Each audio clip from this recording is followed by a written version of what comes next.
What up, cappers, gamblers, punters, hustlers, low baggers? Happy Friday, November 26th to all of you. Thank you for watching Betting with the Bag right here on Pub Sports Radio. Hope you all had a wonderful Thanksgiving with your families. I hope you made money gambling. I had a slight winning day only because my NFL units are more than my NCAA football units, but I went 1-2 in college football.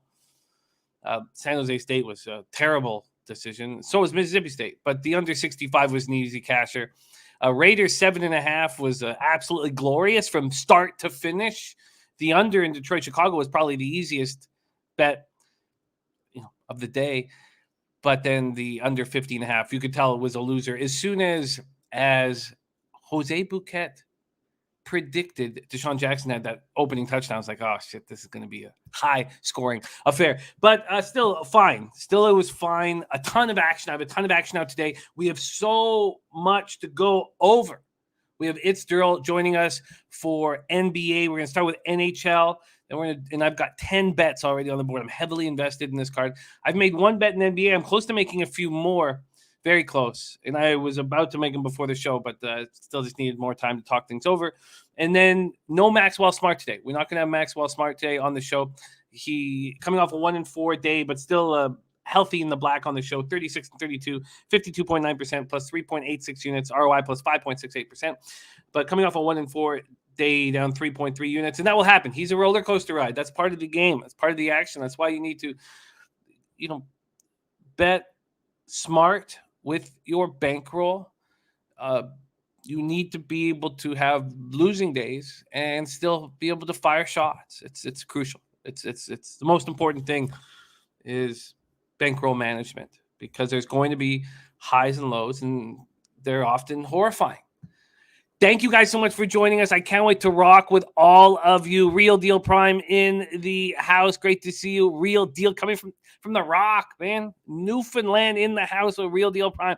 Top shelf plays. Raiders money line was beautiful. Yeah, absolutely gorgeous. I did not have the balls for that, but the plus 7.5 was gorgeous. Was gorgeous. There's Truth Teller ready to get to work. Great to see you. Cliff Yang ready to eat says, I thought the Cowboys were going to come back, so I lost on that, but I hit the under on the Bears, headlines +4, and got Buffalo. Oh, nice. Beautiful. Great job. Yeah, clearly the Bills were the spot, and the Saints have given up, and I didn't bet that game, and that'll happen. That will happen. Dan, no, don't say that at all. It's early in the year. At this point in the year, to be 12-11 in plays that you post in the chat is good. It's good. You're in that perfect situation to get hot. So don't come on, buddy. Come on. Billy Friedrich. Okay, time to have a big Black Friday. Yes, Billy, we're going to get that back for you. Viper in the house. Steve, ready to go.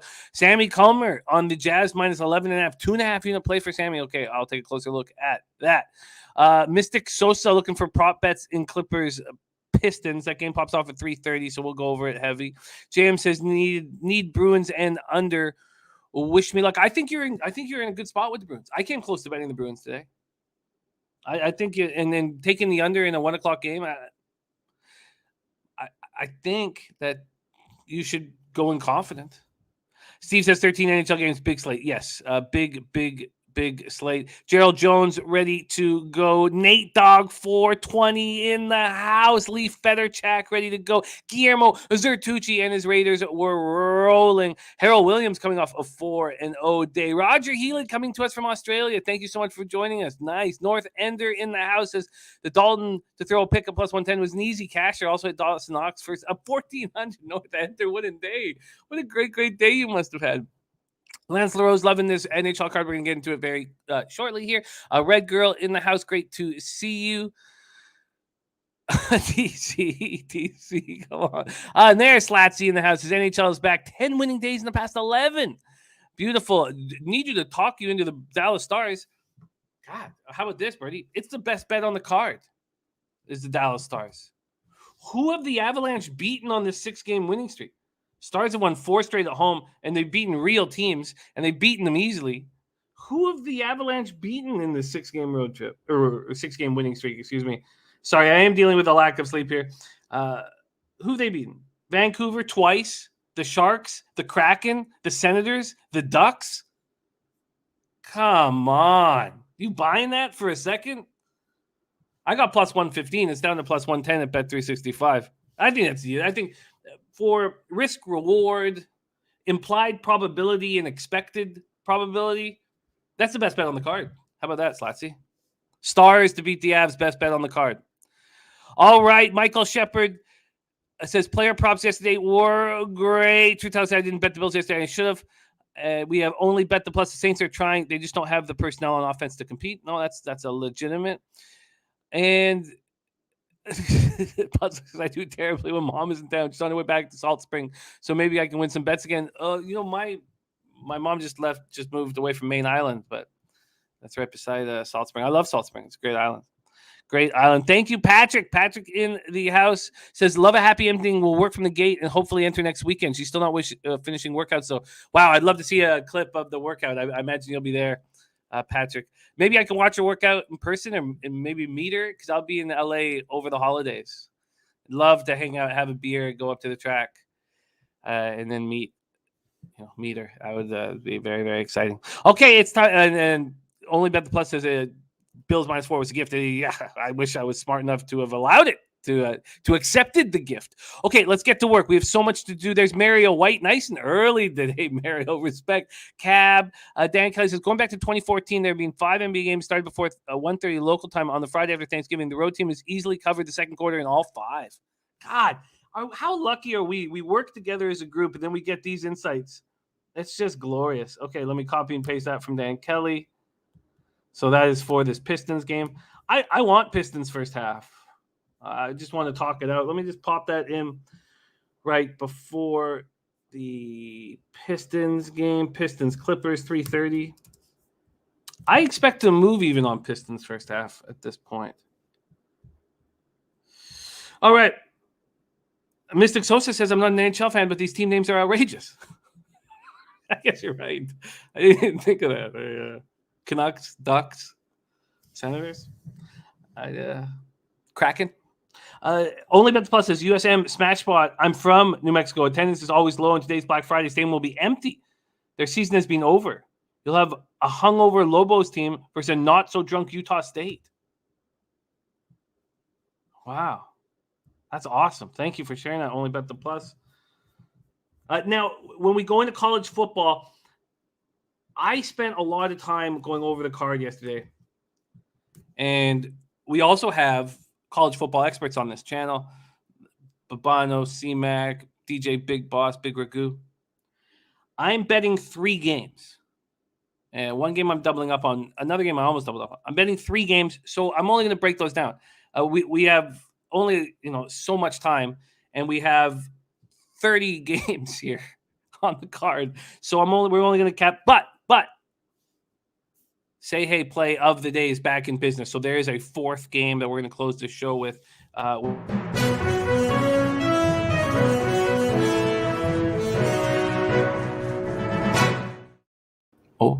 Way to say the Say Hey Play today, Jim, because you'll be betting on 4 college football games when we're done.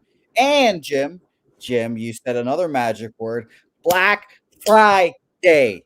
Jim, Black Friday is everyone's favorite, not official holiday of the year. And guess what, Jim? Pub Sports Radio is joining in on the fun. Right now, Jim. Did you know, if you go to Shopify, the Pub Sports Radio Shopify, it's actually right below on this here on YouTube. You put in promo code Pub Sports, 10% off, dude. 10% off the whole store. Go get yourself a t-shirt or 2.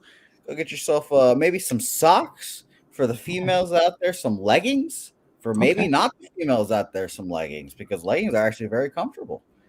So that's all that, Jim. Don't you dare, Jim. Imagine me in leggings tonight. I hope you do. All right, let's get him. Oh, he pulled himself out. Okay, he pulled himself out. Okay, so that was breaking news. That was breaking news. All right, let's get to work right now. We start in NHL, the National Hockey League. Then we'll have ITSDERL to break down the entire NBA card. Thank you guys so much for joining us. And this game pops off at 1 p.m. Eastern. New York Rangers 12-4-3, 7-3-2 on the road at Boston Bruins, 10-6-0, 6-2-0 at home, TD Garden in Boston, Massachusetts. on Wednesday, the last day we were together, I went 3-2, 3-2-2 actually on 7 bets. I had 2 pushes, but I went 3-2, and the markets moved heavy against me. I put 7 bets in last night, and that's not the case. But a couple markets did move against me, and one of them was in the Dallas-Colorado game, and I have no concern whatsoever. No concern whatsoever. All right, let's get to work right now. Let's go, Brandon. We'll change that. Nate Dogg says that it's a little blurry. It'll fix itself. It usually fixes itself pretty quickly. I apologize for that. I don't know why that is. Okay, let's go. Pedro Martinez says Golden State won't win today. Trailblazers revenge spot. I can't wait to talk about that. Birdie says I bet under 5.5. Eileen Bruins money line for those interested. I agree with both of those looks. And I'd have to bet it during the show, which I could do. But I don't know. I'm still a little uncomfortable with the spot. All right, let's move over. We have NHL set up here. This total opened up at 6. It's moved to 5.5. How long was it at 6? I'm curious because it opened at 6. Here, it opened at 6. It was at 6. So it came out on Pinnacle at 2:46 p.m. It was at 6 till 5 o'clock. So, we all had 3 hours to move it. Now, let's see if Bet365 opened it at 6. They did as well. But look at this. At Bet365, you could have had it at 6 till 1 in the morning. These sloppy afternoon games, I can completely understand. Kenny V on the first period under. I can completely understand. No, I'm not moving on Boise State, San Diego State. Vitalis, I did spend quite a bit of time on the game, and when the market didn't line up with what I wanted to do in the spot, I just decided to stay off. My first game that I'm betting today is at 3:30. It's the Cincinnati game. But this spot here, Boise State, do you want to sit here with the road favorite? Because San Diego State has 38% of the tickets and 61% of the cash. And I like Boise State here, but I don't want to be on the road favorite. It just didn't. At this point, with all these games here in college sports, I just wanted to talk about the games that I was actually betting, that I felt like I had an angle on.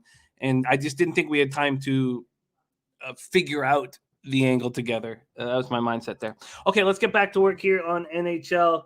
So these Rangers open up as plus 127 dogs, go up to plus 145 dogs. I get it. I could have got the Bruins on the -1 line that included the -160 money line. It's moved to -165 at Bet365. I can understand all this, and maybe I'm leaving money on the table. Pedro Martinez says lots of upsets today. I'm seeing blowouts in the NBA. I can't wait to talk all about it, my man. Billy Friedrich leaning to Bruins first period. Rangers start slowly. This Rangers power play at 21.1%, penalty killing at 79.7%. They certainly have the goaltending advantage with Igor Shesterkin, who I expect in net. Let me know if I've got any mistakes with the expectation of goaltending here. 10-3-2, 2.24 goals against average, 932 save percentage, 1 shutout. Linus Ullmark, 4-3-0, 2.87 goals against average, 908 save percentage. And Steve Vital saying, I do like Boise too. So I've been tracking certain things, and one of them is my ROI when I like a team and the big bets are on the other side, and it's a losing ROI. And that's not a surprise to me. So why add it? Why add it? Especially on a day like today when we have so much action available. I'm just not going to add it.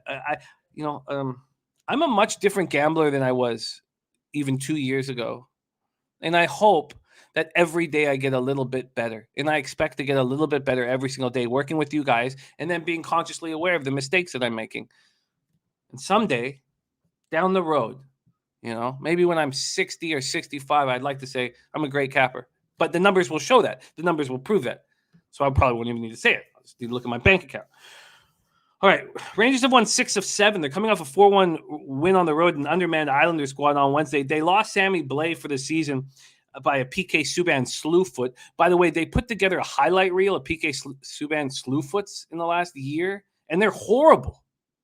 They're absolutely horrible. It makes me dislike him very much, even though, he's a Scarborough boy, and his dad's a beloved, well-known principal in Scarborough, and the family's loved.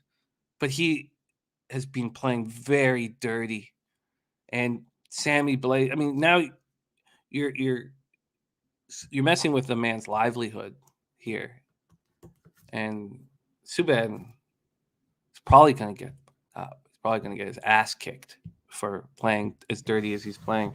Boston's won 4 or 5. Oh, and Swayman is confirmed. Okay, thank you. Swayman is confirmed. Thank you, Slats. Thank you, guys. So Boston has won 4 or 5. They're coming off a 5-1 win at Buffalo on Wednesday. This is a healthy squad playing their best hockey of the season. Look, I've said a lot of bad things about the Bruins, but they're playing their best right now. Their defense is healthy. We're talking like 2 years of injuries with this defense. So with all that being said, I probably should have moved on the Bruins -1. And I probably should have moved on the under when I could have got it at 6. I did neither of those things. And there's a ton of action on the board. And so I'm just going to move on. But if you want to know where the cash lies in this spot, lots of tickets in hockey this morning, which is great. 4,135 tickets in. On the money line, we have 61% of the tickets on Boston, 78% of the cash. That looks to be the bet. And they're a veteran squad that you could probably trust on the day after Thanksgiving. And their best players are Canadian. So they probably didn't even celebrate it.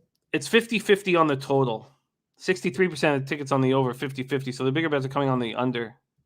I'm not going to take a 5.5 when I could have had a 6 if I was sharper. But, I'll let you guys know if I do it. While we're doing basketball with ITSDERL, I may bet the Bruins.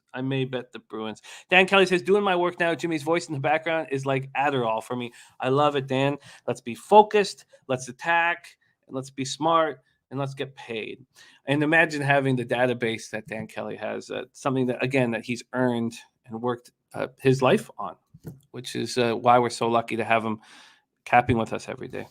Okay, we move on to 3:30 p.m. Eastern. The Carolina Hurricanes, 14-3-1, 8-2-1 on the road at Philadelphia Flyers, 8-6-4, 4-3-2 at home. We're at Wells Fargo Center in Philadelphia, Pennsylvania. I have moved on this. Now, we talked on the show about what a terrible travel spot it was for these Carolina Hurricanes. On Wednesday night, they played in Seattle, and then on Friday afternoon, they play in Philadelphia. Well, we thought it's probably a spot to back the Philadelphia Flyers. Probably. And Nate Dogg says, I'm on the opposite, Jimmy. Rangers money line in the over 5.5. Interesting, Nate Dogg. The last time we were on opposites, Nate Dogg, which was just a couple days ago, you smash and grabbed the over in the Kings-Leafs game, and I was very wrong. So maybe I don't need to bet this during the show. Interesting. Okay. There's my guy, Ulysses Hayes, in the house. Another spectacular NHL capper. I hope you guys follow Ulysses Hayes on Twitter as well, because he's also, and this is no exaggeration and no joke, he's the best ping pong capper I've ever seen in my life. And I've tracked his ping pong action for a while he was talking about how good he was, and he's better than good at it. Ulysses Hayes, the spectacular ping pong capper, says Rangers is my team and I'm riding with Boston today. I still kind of like Boston at this point, but we'll keep moving here. Okay, so Frederik Andersen against Carter Hart is my expectation. Again, I'm going to give you my expectation. I'm going to stop, mentioning that it could be wrong. So just help me out if it is wrong. And Slatsy's also on the Rangers. Okay, maybe I'll just stay off. Why would I see? That's another thing. There's no need to be on a big favorite. You never talk a friend off a dog, but you're always able to talk a friend off of a favorite. Frederik Andersen, 11-3-0, 1.90 goals against, average 936 save percentage. Carter Hart, 5-4-3, 2.39 goals against, average 928 save percentage, 1 shutout.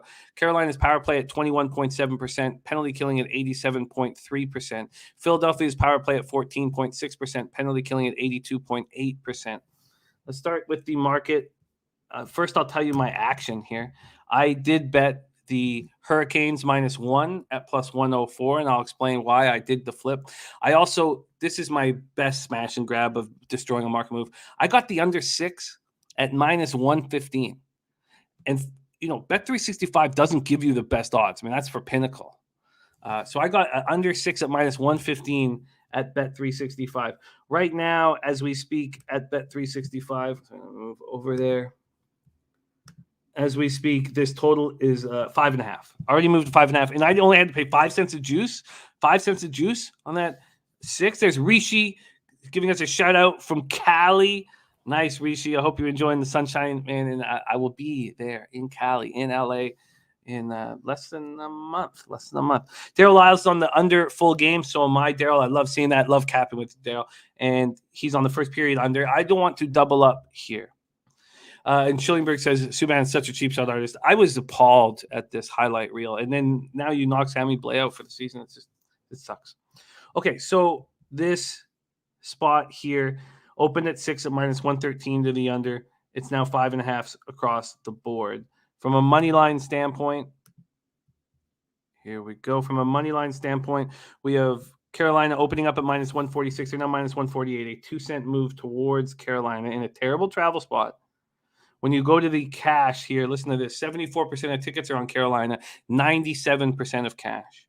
Then 53% of tickets, 66% of cash on the under. I love that spot. So let's go back to why I made the switch. And they're already down Ryan Ellis. So we've talked about that power play that's now at 14.6%, showing no signs of improvement. And that's with Cam Atkinson and Claude Giroux and players that you would expect to be able to put up points. Couturier, good centerman. But they're down Ryan Ellis. He's a point man.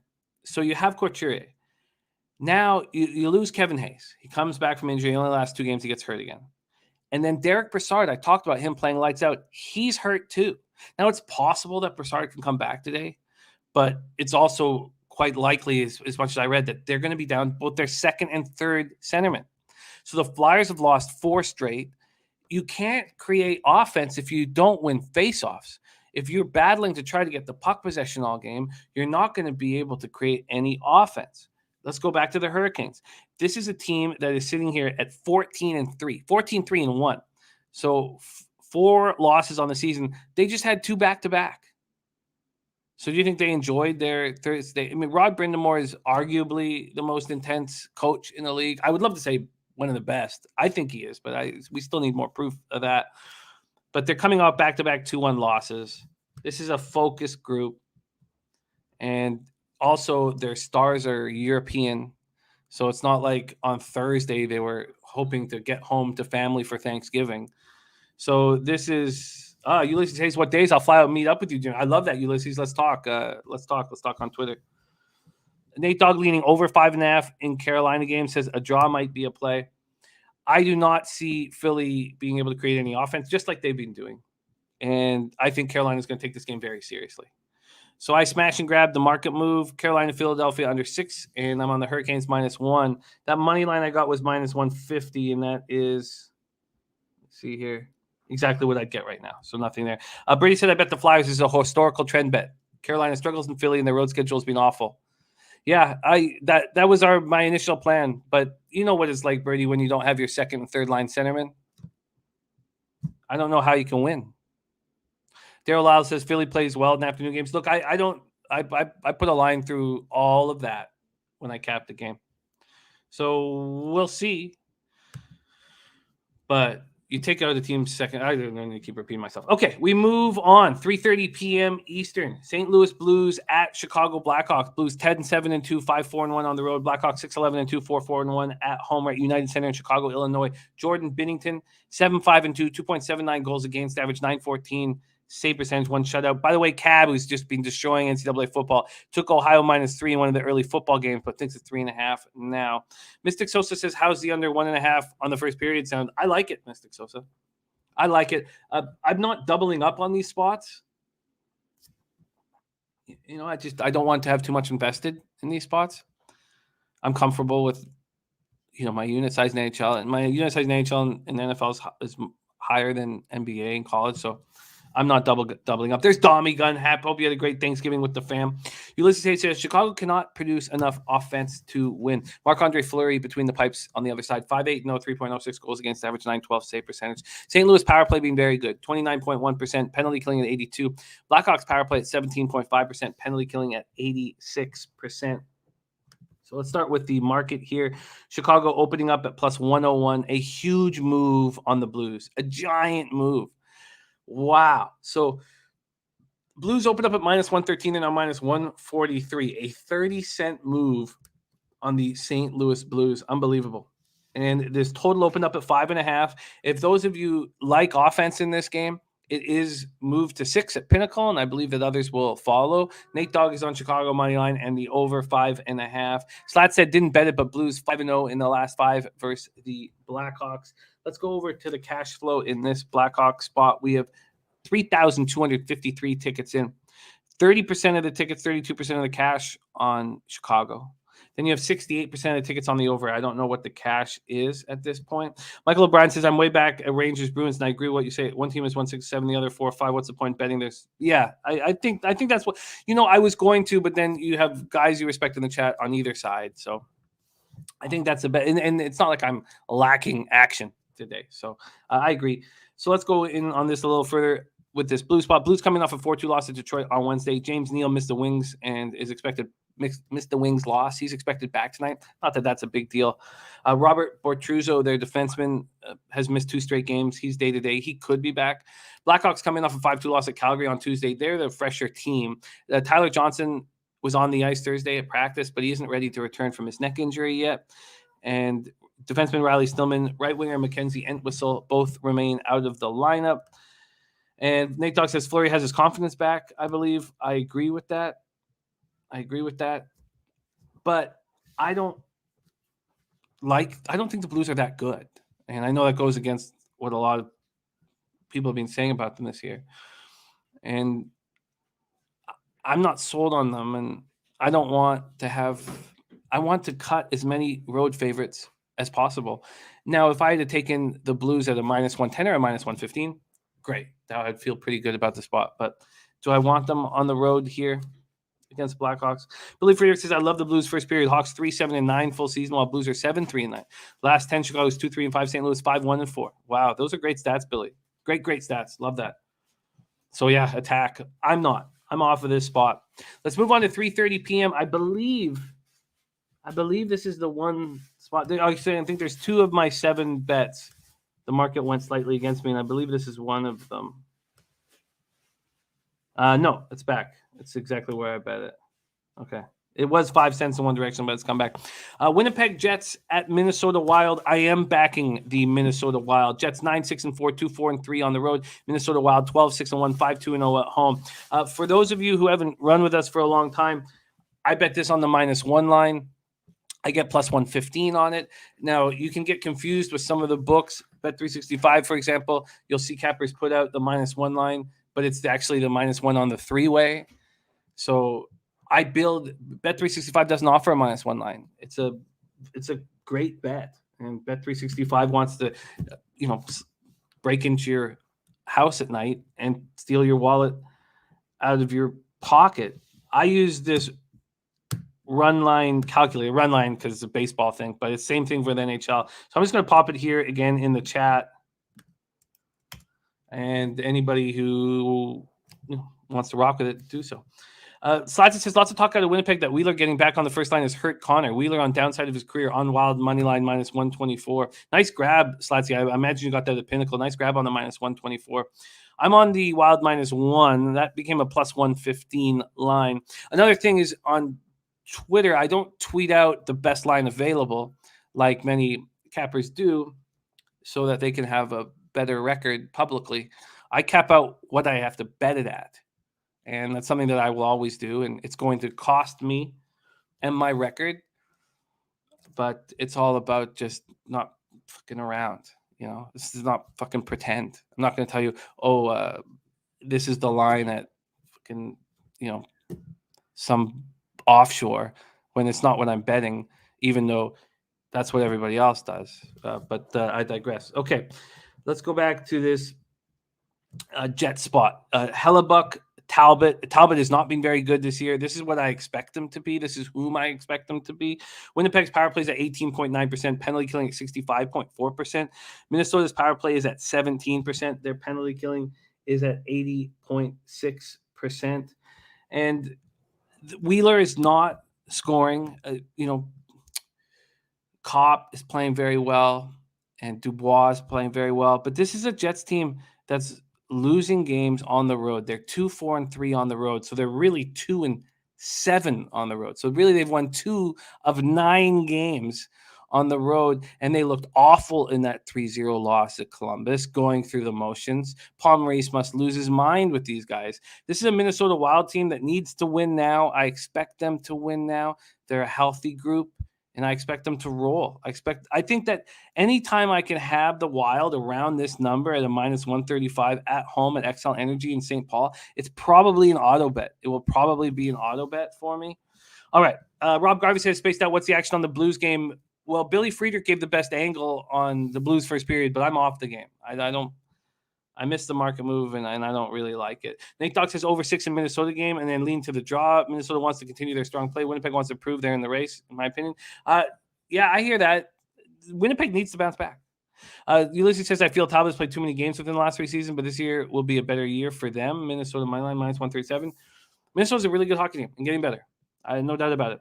Let's move on. I'm on the Wild -1. We move on to 4 p.m. Eastern. Ottawa Senators 4-12-1, 1-5-1 on the road to Anaheim Ducks 10-7-3, 7-3-1 at home. We're at the Honda Center in Anaheim, California. We have Matt Murray going up against John Gibson.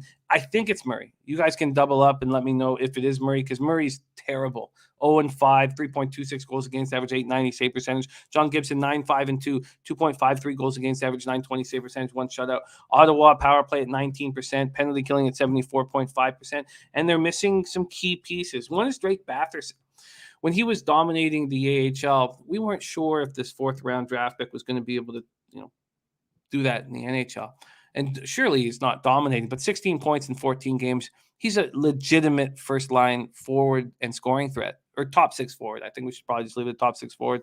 And DJ Smith said, he didn't come along on the trip. He's still dealing with COVID. The rest of the COVID issues that they've had are being cleared up. Josh Brown, though, sidelined 4 to 6 weeks with an upper body injury. He was injured in that game against Colorado.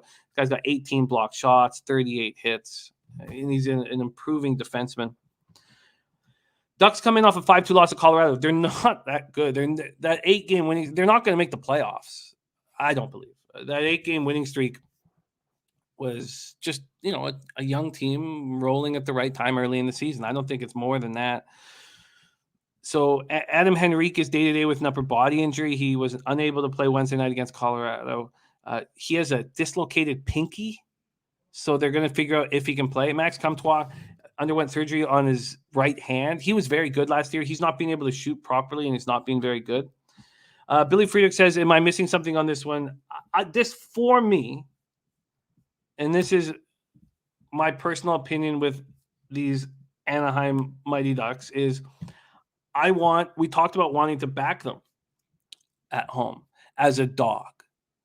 They opened up at -172 at Pinnacle. They're now -157.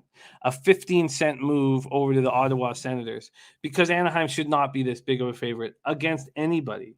When we go over to the cash flow in this spot, and it says Gustafsson is starting. Can anybody confirm that Gustafsson is going to be in net here? It says Gustafsson on Sports Insights. You have 49% of the tickets and 84% of the cash on Anaheim, and the market moving towards Ottawa. Then you have 42% of tickets and 91% of cash on the under. And look at that. Short shot, Timmy said, watching from the shore down on the docks in Vancouver, BC, making me jealous. Short shot, Timmy. Daniel Zarmerdike on Rangers +140, Blackhawks +125, Devils +115. I love seeing you on these plus lines. There's Unc Oliver in the house. Northander says, capping this card now, but I got the over here in Sens Sharks, and I got a half unit on the Sens. I'm upset. I got talked off the over in the Senators Sharks game, and that was 6-3 final. And Slatsy says under 6-1 last 7 Sens Ducks games. Slatsy, I think it will help us if we put a line through all of the Sens past trend, or sorry, the Ducks past trends. They're just such a different roster. They are so different from that team that we've been used to on the West Coast. So, and Zegras and Terry, they're just so different. And Billy Friedrich says Montembeault in net for the Habs confirmed. I don't see anything yet for Ottawa. Okay, so this Daniel Zommerdijk says plus in the NHL is the only way to go. Absolutely. My average line is at +107 right now, but it used to be much higher when I was focusing on puck lines and not -1 lines. All right, and look at Abel Alvarez eating in NHL. So I don't want the Ducks at this price. It's about that simple. Not too much to it. Ducks power play, by the way, at 27.9%, penalty killing at 85.7%. Those are playoff type numbers. I just don't think they'll keep this going. All right, let's move on to a spot where I doubled up. Florida Panthers 14-2-3, 3-2-3 on the road at Washington Capitals 12-3-5, 6-1-3 at home. I am going to stick. There's razor sharp picks. Great job yesterday on the under in the Saints Bills game. Razor just rolling so hot, man. Abel on the under and the over on Panthers Caps.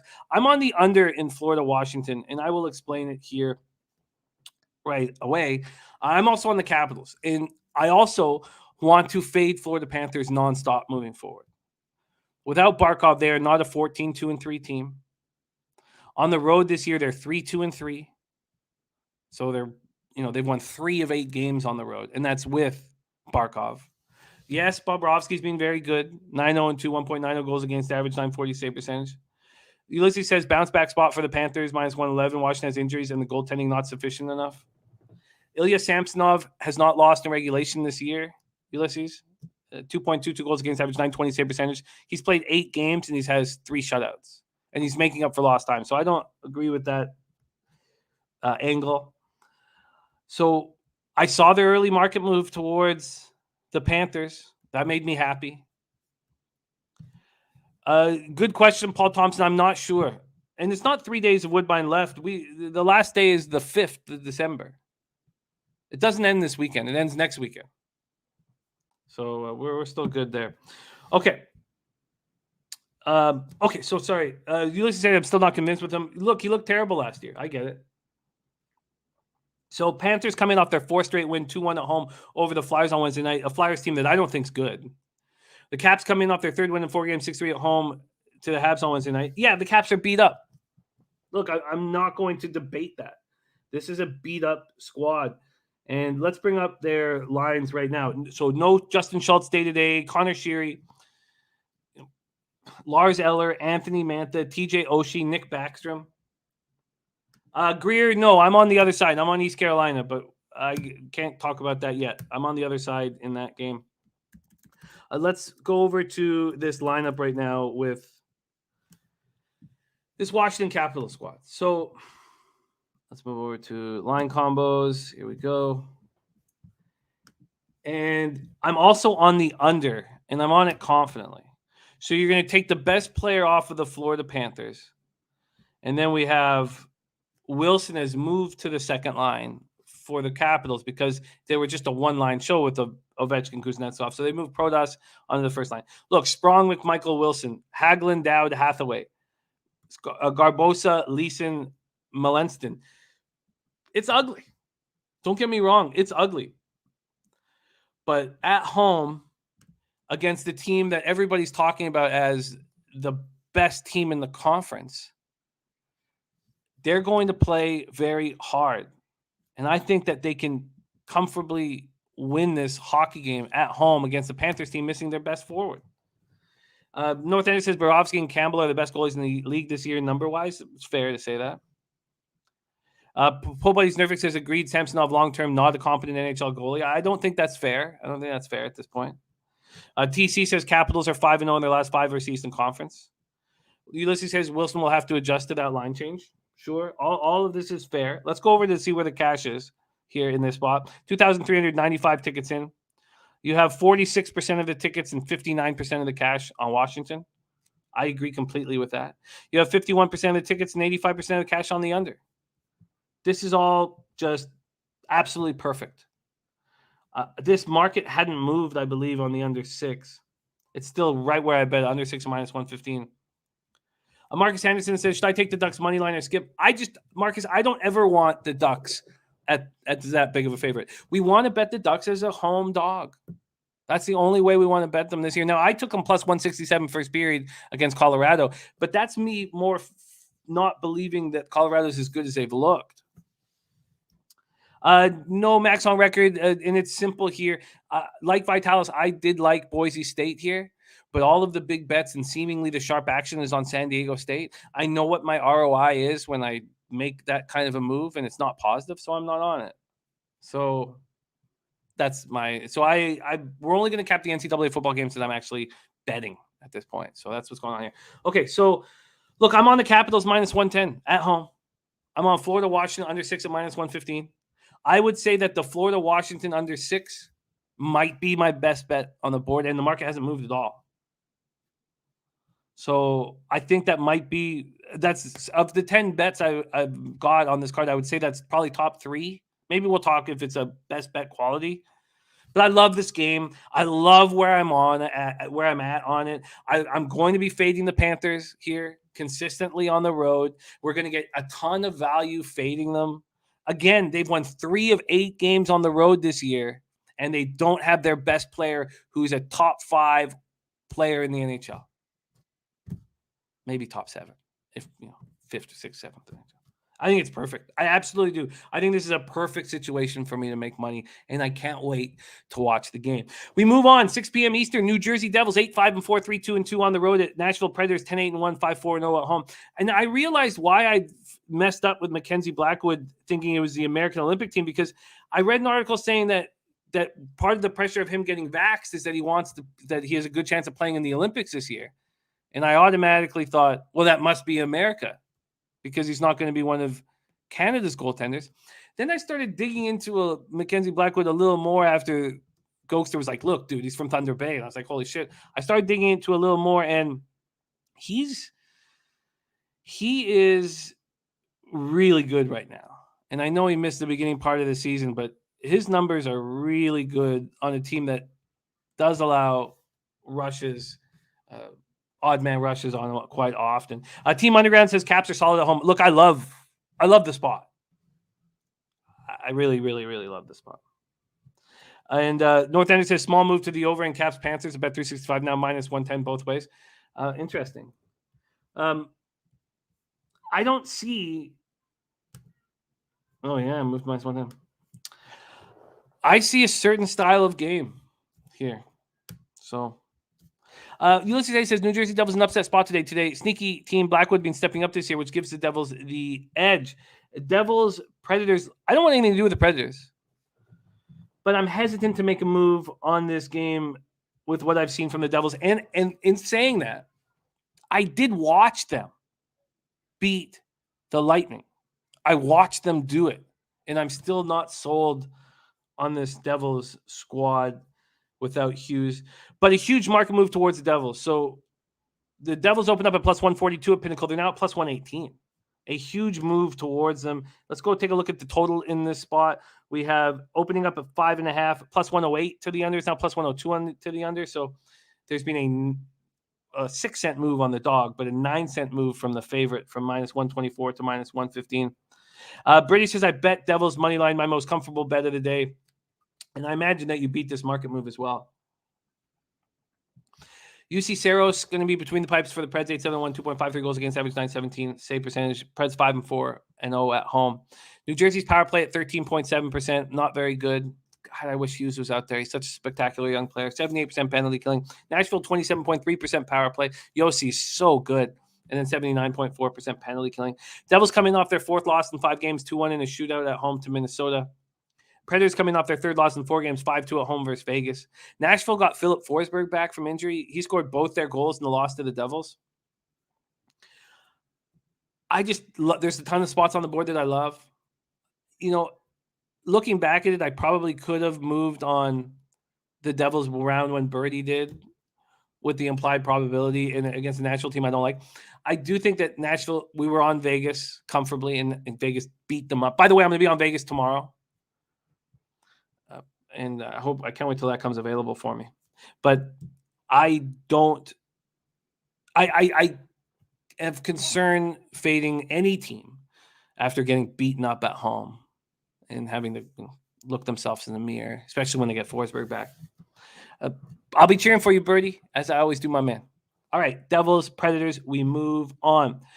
Next up, Montreal Canadiens and Buffalo Sabres. And this market was moving towards the under, and I imagine it's going to be back to the over. Damn. Move to minus 115 on the over. I get it. With this goalie change. I should have trusted myself and just moved on the over. I wish I did. Let's just go over to the goalies right now and get this confirmation here. Sorry, let's go. Starting goalies. Come on. Okay, here we go. So they have moved on this Montembeault. God, I should have moved on the over. Tokarski is not looking very good after the nice things I said about him. Montreal Canadiens 5-14-2, 1-8-1 on the road. Buffalo Sabres 7-10-2, 5-5-1 at home. KeyBank Center in Buffalo, New York. Montreal power play at 14.1%, penalty killing 68.2%, coming off their 5th loss in 6 games, can't keep the puck out of their own net. Buffalo power play at 21.2%, they're getting healthier, penalty killing at 76.9%. Still missing Craig Anderson and Casey Middlestead. And I told you guys straight up, I was like, there's no way Craig Anderson can handle this kind of workload at his age and playing this well. So now he's been out for like a month. Let's just see what the market is doing in this spot. Really upsetting. I really should have moved on this under, or started this over. Sitting at 5.5. How was that? 5.5. Could have bet it at 5.5. So at 8:30, it moved to 6. But I looked at it at 5.5. I couldn't understand why I was moving to the under. Now I'd have to take the ass end of the line. Nice job getting the 5.5, Nate Dogg. Very, very, very tricky. If I wanted, we'll go over to this Montreal injury report. It's ugly. Yeah, very, very, very ugly for these. La Habitant. You have Hoffman, upper body, Perreault with the eye injury that we thought he'd come back from, and Edmondson, who they need desperately. So it's getting better. And we thought Edmondson was going to come back. Ulysses says, I believe the over 6 in the Montreal-Buffalo game. It's just upsetting that you just want that 4-2 to be a winner, not a push. All right, and then I'm going to have to bet it juiced. I don't know. I'll put a couple asterisks beside it. All right, let's go. We move on. Daniel Zomberdijk says USC will beat San Diego State because of the matchup. USC only turns the ball over 8.5 times per game. San Diego State will get frustrated and the game will go under. I love it, Daniel. I'm going to copy and paste that. Slatsy says the Habs have the worst defense in the league. I'm just going to copy and paste this. Thank you for sharing that with us, Daniel. All right, let's keep rolling. We have NHL coming up. Or sorry, NBA coming up, but we still have how many games now? 1, 2, 3, 4. Okay. Five games left still. So let's roll. Razor Sharp Picks is on the Rangers Boston under 5.5. I can completely understand why you're making that move, Razor. Let's move to 7 p.m. Eastern. Seattle Kraken 6-12-1, 1-6-1 on the road at Tampa Bay Lightning, 11-4-3, 6-3-2 at home. Amalie Arena in Tampa, Florida. From a gambling aspect, when we look at the Seattle Kraken, we should have taken advantage of the vividness bias of Las Vegas being such a good hockey team in that first year. It was a mistake. Now, I wasn't betting on Seattle ever. So my thing, and I didn't touch their team total over or anything like that. My problem, I overrated their defense, and I haven't been making money betting against them. So I've been leaving money on the table. Now they have a 6-12-1 record, 1-6-1 on the road. They had to deal with COVID a couple times. McCann is this Corsi darling who now they have back in the lineup, and they're going to be better than their record indicates. I don't even know if they're going to be a 500 team, but a 500 team is better than what their record indicates. So it's now time to bet the Seattle Kraken. Do you want to bet them at Tampa here? Probably not. Philip Grubauer in net 6-8-1, 3.03 goals against average, 890 save percentage. He's a better goaltender than that. I mean, the guy won a Memorial Cup with Windsor, won a Stanley Cup with Washington. Is he able to be a number one goalie? I mean, the jury's still out. Vasilevsky, 9-3-3, 2.22 goals against average, 924 save percentage. Slatsy bet Lightning last night in regulation. Kraken aren't coming into Tampa and winning. You know, they've done well, we'll go into this. We'll dive deeper, but let's just take a look at the market in the spot here in the Seattle-Tampa game.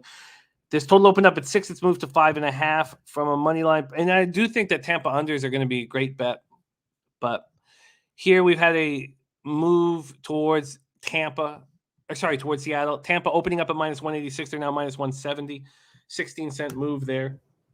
Then we go over to the cash flow, and you have 84% of the tickets, 87% of the cash on Tampa, 40% of the tickets, 96% cash on the under, and it's moved down to the under. Slotsy says it's a team in front of him. I agree with that. The forwards, well, now that McCann's back, McCann can help, but their forwards aren't accountable. But this is an interesting game, and I'm off it, and we'll talk a little bit why. Seattle comes in off their second straight win against a quality opponent. They beat Washington 5-2 at home on Sunday, then defeated Carolina 2-1 on Wednesday. Kyle Yarncroc left Wednesday's contest due to undisclosed injury that hurts them. Hurts them defensively as well. Yanni Gourde will be back in Tampa for the first time since the expansion draft.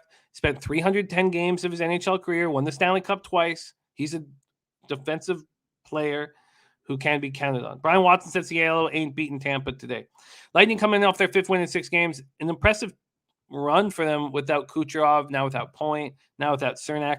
I tell you what, I am not going to be backing Lightning often unless they're a pick'em without Kucherov and Point. They're going to be overvalued because they're the defending 2-time Stanley Cup champions.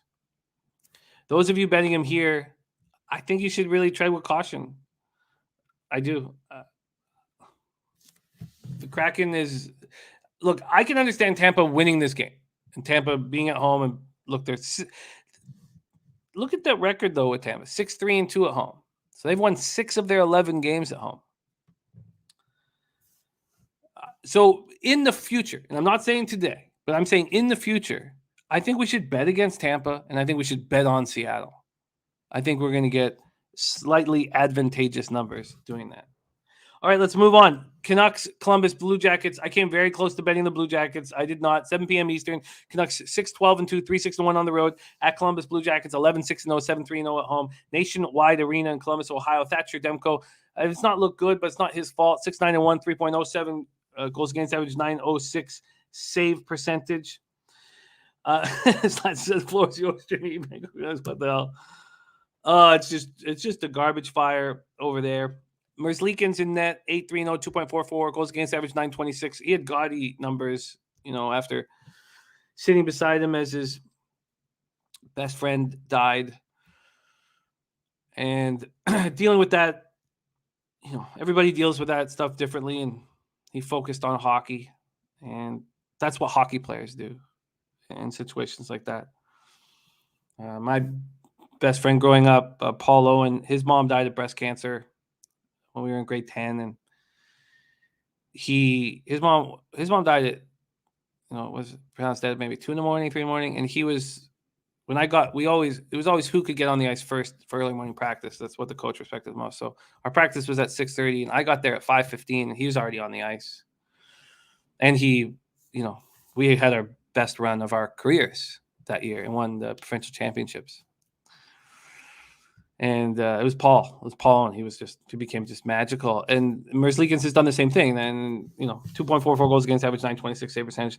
The Canucks coming off their second straight loss, 4-1 at Pittsburgh. Jackets coming off their second straight win, 3-0 at home versus the Jets. Line A remains out of the lineup. These Canucks open up at plus 124. They're now plus 126. There's been no movement. Looking at the Jackets at this number, you'd think, how do I not bet the Jackets here? How do I not bet the Jackets? I've been sitting there this whole time saying, how do I not bet the Jackets? 65% of tickets and 90% of cash on Columbus, and the market's not moving. Why is the market not moving? The Jackets just comfortably shut out Winnipeg Jets, who are a much better team than these Canucks. No, Nate Dogg, Paul never died. Paul's mom died of breast cancer. My friend that died yesterday is Matt Billen, who was also a great hockey player. Played juniors in Washington State. But it wasn't Paul. Paul's alive and well. Paul's probably smoking a bat as we speak. So sorry, a little... I digress. Okay, let's go back to the Canucks Columbus Blue Jackets spot. I did it. Nate Dogg's a good friend of mine, so he knows some personal stuff I have going on yesterday, and that's why the Paul Owen situation was a different situation. Okay, all right, stay focused here. So let's go to the How do we not bet the Columbus Blue Jackets here? That's the question. How do we not bet the Columbus Blue Jackets here? I don't know. I don't have an answer to that. I guess the only thing that's concerning is why is the market not moving? Why is the market not moving? Doesn't make sense that the market's not moving, does it? Lex Steele, great to see you. I don't know. Why would we not bet the Jackets here against this Canucks team that's just falling apart? I guess I have to add the Jackets. Blue Jackets are 6-0 on the over. Last 6 games as a favorite. Wow, so they weren't favorite. They weren't the favorite against the Jets? No, you're right. They weren't the favorite. You're absolutely right. Wow. Ulysses Hayes on Vancouver money line at plus 118. I don't know why I'm not just fading the Canucks every game in and out. Let's move on to 7:30 p.m. Eastern. Pittsburgh Penguins 9-6-4, 4-2-2 on the road. New York Islanders 5-9-2, 0-3, 0-3-0 at home. UBS Arena in Elmont, New York. Tristan Jarry against Semyon Varlamov. Jarry 9-4-3, 2.03 goals against, average 9.33 save percentage. Playing well, 2 shutouts. We'll see if he can do it when important games are happening. Then we have the Varlamov 0-4-0, 3.46 goals against, average 8.81 save percentage. He's been terrible. The Islanders have been terrible. I did move on the under 5.5 at minus 120. I think that it's very possible that the Islanders get guys back here. You have Chara, Kiefer Bellows, Andy Green, Adam Pelech, Ross Johnson, Anders Lee, Josh Bailey, all with COVID. And we know that how many players were unvaccinated? Like a handful of players in the whole league. So I would guess that they're all vaccinated. So they could all come back. Now, Brock Nelson is hurt. That hurts them badly. Ryan Pulock is hurt. Not having Pulock and Pelech hurts them so badly. Rick Levine says Canucks 5-1 against Columbus on the road. Lex Steele says I like the under in New York. I did bet. No, I didn't bet this last night. I just kind of felt like I had to bet it, sort of a thing. So I did move on this under 5.5. It's at minus 120 right now, which is where I got it. So I moved on the under. Pittsburgh comes off their 4th straight win, 4-1 at home over the Canucks. In those 4 games, they've allowed 2 goals. I don't know how you don't break this down and think, well, I got to take the under here. Slatsy says Islanders continue to be a fade with all the players out on Pens plus 105 in regulation. I get that. I get that very, very much. I just think that someone has to come back. Don't some of these players have to come back? I don't know. Thank you, Cap. Islanders have lost 7 straight. They've been outscored 31-7 over that span. And look, the NHL is the one league where when you get these opportunities, these gifts, take them. And still, I'm not doing it. I'm still not doing it. Fat Wally, what's up, my guy? So I moved on the under 5.5, which is sort of a bet on Pittsburgh. I'm not going to – I know this Islanders team has heart. I know they have great coaching. I know they have great management. I like their roster. I know they want to get a win at home. So I'm just on the under 5.5 here. All right, we move on. Razor Sharp Pick says 1 hour till Churchill. Can't wait to hear what you're on. Razor. Colorado Avalanche at Dallas Stars. I went against this market move, and it was a mistake on the total, clearly. I could get 5.5 right now. That would be juiced. But I could have got minus 120 this morning. It's now back to minus 125. I love the over in this game, but not as much as I love the Stars. I got the Stars at plus 115. They're now at plus 110. Has that changed? No, it's still plus 110. I love the Stars in this spot. We talked a little bit about it briefly off the top of the show. Avalanche 10-5-1, 4-3-0 on the road, 4-3 on the road, and their favorites without Nathan McKinnon, JT Compher, and Bowen Byram. That's ridiculous. That's absolutely ridiculous. They've won 6 straight. Who've they beat? The Canucks twice, Sharks, Kraken, Senators, and Ducks. The Stars come in off their 2nd straight win. 4-1 over Edmonton, 4-1 over the Flyers. They've won 4 straight at home. This is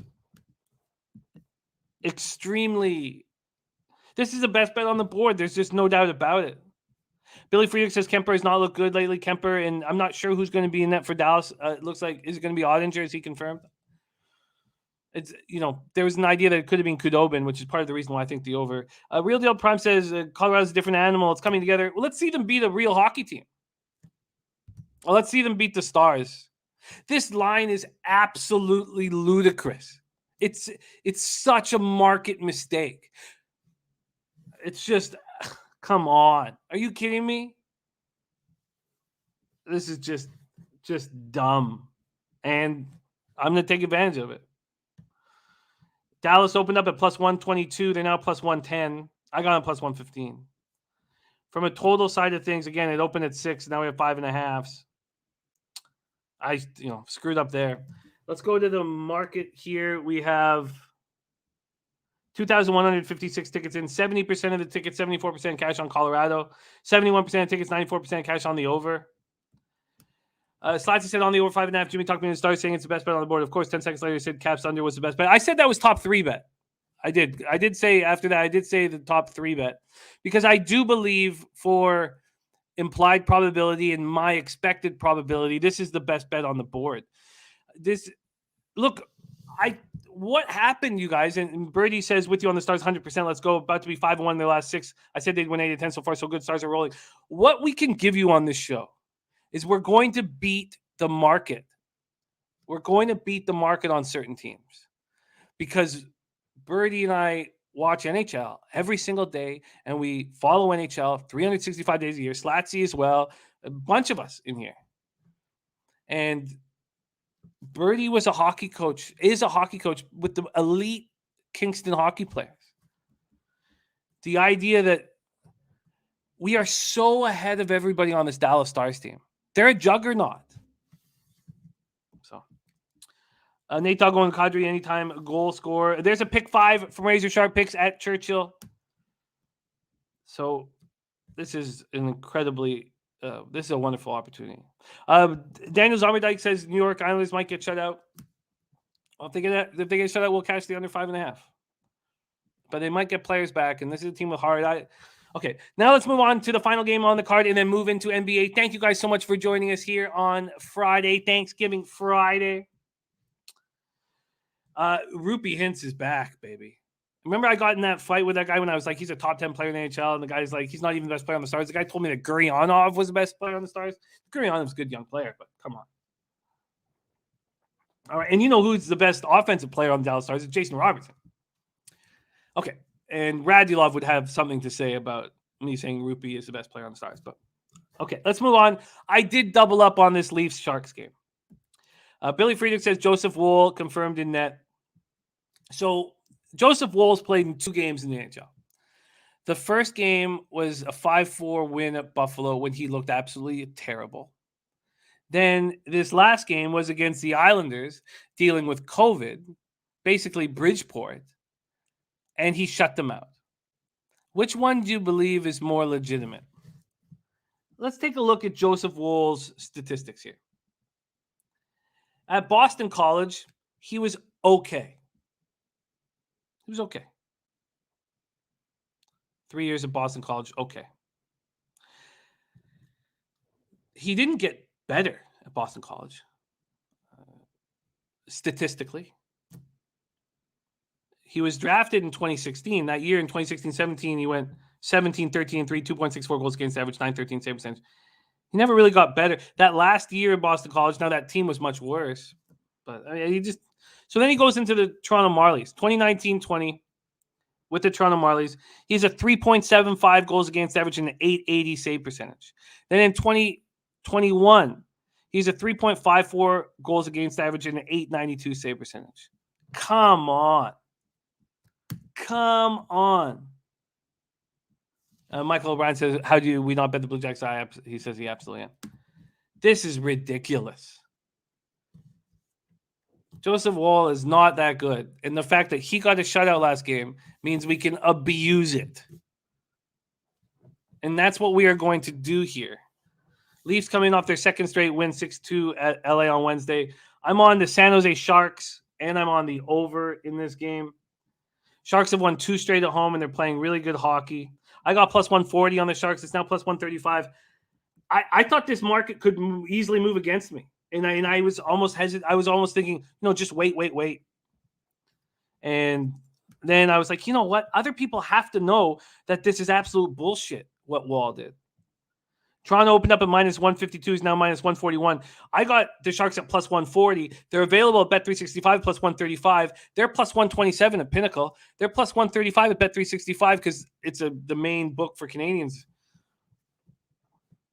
So this is Sharks plus 140 and the over 6. I got the over 6 at plus 100. If I wanted it right now, it's still at plus 100. Reimer, I think it's going to be Reimer getting to play against his old team. 6-3-1, 2.04 goals against average, 936 save percentage. So what do we do in gambling? We take advantage of what people saw, what they just saw, with the recency biases, with the vividness biases. And this is going to be really fun tonight at 10:30 in the morning. I don't have to work on Saturday, or 10:30 at night. I don't have to work on Saturday to watch the Leafs Sharks tonight. I bet you I've already cashed on Washington State. So I think it's going to be a really fun night. All right, let's review action one more time. Let's just review possible additions first. Let me just from my own head. I might move on the Jackets -1. And I might move on the over in Montreal Buffalo, even though I'm getting this shit number and I should have trusted myself. So I might move on those two. This is what I have already bet here. I have already bet the Hurricanes -1 at plus 104. Carolina, Philadelphia under 6 at -115. I murked that market move. Wild -1 at plus 115. Capitals money line at -110. Florida, Washington under 6 at -115. Stars money line at plus 115. Colorado, Dallas over 6 at plus a hundo. Pittsburgh, New York Islanders under 5.5 at -120. Sharks money line at plus 140. Toronto, San Jose plus 100. There we go.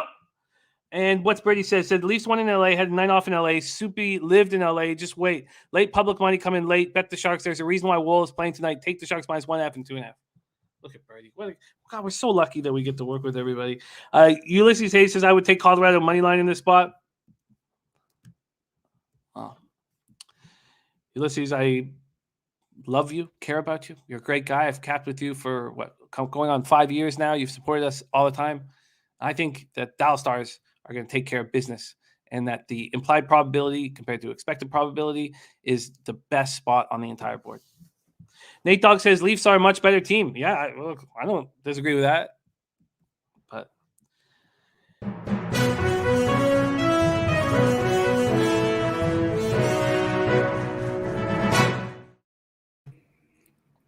we have to remember that we're talking about the Leafs and 50 Shades of Nylander. Yeah, we do. These Leafs love to party, man. Is there a better spot to do it up than LA? I don't think so. All right. No one's saying that the Sharks are a better team than Leafs. We're just saying Sharks are going to win tonight. And Alex Wool shouldn't be in the NHL. All right, let's move on. And I'm loving our breaking news so much. All right, it is time to talk NBA, the National Basketball Association. NBA here. My eyes are burning. Oh, I love it. Can't wait to bring on your next guest. Probably enjoyed turkey with the fam last night, and now he's up early to attack this giant NBA card with us. We are very fortunate to roll with your next guest, coming to us live from Los Angeles, California. He can vouch for being a good party spot. Please make some noise for Daryl Rice, aka ITSDERL, in the house. Daryl, what up? Yo, how you doing? Another beautiful morning. If I'm right, Jimmy, I know there's been some bad news your way, brother. So I just wanted to first and foremost say, you are a soldier, man. I know in a lot of cases people couldn't get up and do this. So I'm just sending good vibes. I'm just sending the help of the universe, man, to make sure that you are comforted in this time. And best and foremost, let's see if we can get the people some money. So I appreciate you, brother. I appreciate what you do. And I pray that you make it through this. Thank you. I wasn't going to talk about it on the show. I didn't want to talk about it. It was just that Nate Dogg thought when I was talking about Paul Owen that I was talking about him, and I was just correcting him there. I'm going to be fine. Everything's going to be fine. It's just heavy and it hurts. Yeah. And it's it hurts. And then, I guess there's not much more to say about that. It's just, we've hit this time in our life when it's the bad news that we're getting a lot more than the good news. And it's just that new time of our life, you know? Yeah. And so, fuck, man. I hear you. Yeah. So thank you for your kind words. And, you know, I have so much to be thankful for. And the opportunity to cap the card with you every Friday is one of those things, Daryl. So, and I'm going to have drinks with you in a few weeks. And I can tell you that. Yeah, man. Hey, I'm right there with you, Jay. I know this is a Good Friday. We've had an awesome Thanksgiving. A lot of people really don't know my story this year, and you are a very transparent and honest person. And I'll share something with you. And I've been married for almost 15 years, and I've in the process right now of I've been going through this separation and a divorce. It's not final there yet, but I hadn't been able to see my boys for about almost 4 months. And it breaks you, man. You having children and you being there for your children. There's a certain breaking point you have. I've been there for my boys their entire lives. So for them to be taken from me, and for me to technically not even have access, but just through FaceTime and through the phone with them, it hurt, man. There's a couple times on this show actually, where I got up just not in a really good state because I was missing my boys, missing a part of me, you know? And so I know this is hard to do. And my only thing is to be transparent and always wear my feelings on my sleeve, man. And so I was able to see my boys. I got them for Thanksgiving, and it's been the most greatest thing to happen to me, you know, to the point to where I got to the airport and I just broke down, you know. So I know we have our ups and downs, but all in all, Jimmy, you're doing this for a reason. I believe you put on this planet to accomplish your goal, brother. And I know that you won't leave it until you do. So for what it's worth, I appreciate you. And I love you, man. I love you. I appreciate you. So for what it's worth, let's get this money. Let's get this money. Man, you know, this is what this show is for a lot of us. It's family. And it's what it is. You know, we celebrate highs and we go through lows, and we do it all together. And we have sports keeping us moving That's forward. the only thing that keeps us sane, right? Is sports at times. It's the only thing that can just really put us together. I'm so thankful to have you in my life, Daryl. Let's enjoy this breakdown. Let's do it, man. I got goosebumps. What the hell is going on? Come on. Let's go to work right now. And I'm so happy that you got some time with your boys, man. That puts a big smile on my face. Let's go. Detroit Pistons. We start off 3:30 p.m. Eastern. Pistons 4-14, 2-6 on the road. LA Clippers 10-8, 8-4 at home. We're at Staples Center in Los Angeles, California. Clippers have lost 3 of their last 4 games. Road losses to Memphis, New Orleans. And then they had that back and forth with Dallas. That was wildly exciting. 97-91 win Sunday, and then they lose 112-104 in overtime. Down 10 points, down 5 points with 15 seconds left. Very, very difficult, and spectacular comeback. And that shot from Paul George with a second left. I don't know how they gave him that opportunity. It reminded me a little bit of Kawhi's shot to knock out the Sixers, even though that was much more dramatic, but it was pretty spectacular. Paul George is a spectacular basketball player. Batum, he's still in the COVID safety protocols. Marcus Morris has returned after being out for a month. He played 31 minutes and scored 10 points. Pistons are in the midst of a 4-game losing streak, and they've looked pretty good at times. At times, they were, quite far ahead of both the Lakers and the Heat. Then they lost badly against Milwaukee. Against Milwaukee. Tony Cobbs, much love to you. Thank you so much for the dono, my man. And Detroit will get Isaiah Stewart back. I think that's a big deal. I think he comes back. I'm going to be really excited to have him on the floor. And they might have Killian Hayes back in line. But I don't know. Whoa, what the fuck, Jimmy? Did you say we? Are you a Detroit fan like that? I'm a Detroit. I love Detroit, the city of Detroit. Okay. I would go. I was going there maybe 8-10 times a year. Right. when Right, we you're first right, got back to Toronto, and I haven't been able to just because of the border stuff. So I do. As soon as you step foot on Detroit, you start having passion for the city Right. enormously. Like it just completely takes you over. And I have a bunch of Detroit shirts. I feel like I want to be an adopted Detroit son, and I've tried to get to move there. I've tried to push my girl into moving to Detroit. She She's won't. like, hell do it. no. I'm working on it. Okay, let's take a look at the market moves here and talk about where the cash is and attack. So here we go. We have I could have got 6.5. Oh, it's moved back to 11.5. So it went from 11.5 to 12. The first half went from 6 to 6.5, and the total is down to 205 or 205.5. Yeah, and it's when gone we down. go over to the cash flow here, we have, look at this, 55% of the tickets on the Clippers and 99% of the cash with 6,700 tickets in. Then we have 51% of tickets and 64% of the cash on the over. Pistons, Clippers, Daryl, take it away. Yeah, I what the fuck? What? Come on. I mean, it's 12 points, man. This is a lot of points for Clippers. And you know, I always say, in my opinion, and you know, I always use the kind of same catchphrases, if you will. This is a lot of points, Jimmy. This is a lot of damn points, if you ask me, right? Looking at the numbers, like I try to do here. First off, I got to get right. You know, we haven't talked about my record. Terrible, shitty week last week, right? So I got to be very, very careful in the things that I play. But this is a game that I don't want any part of. I don't think the Clippers can match the 12. I don't. I think that's why you've seen it go up and down. Do you know who's in last place in the last 3 games played in points per game? Clippers. The Clippers are averaging 94 points in the last 3. Now, that is a substantial difference from their average of, I believe it's 105.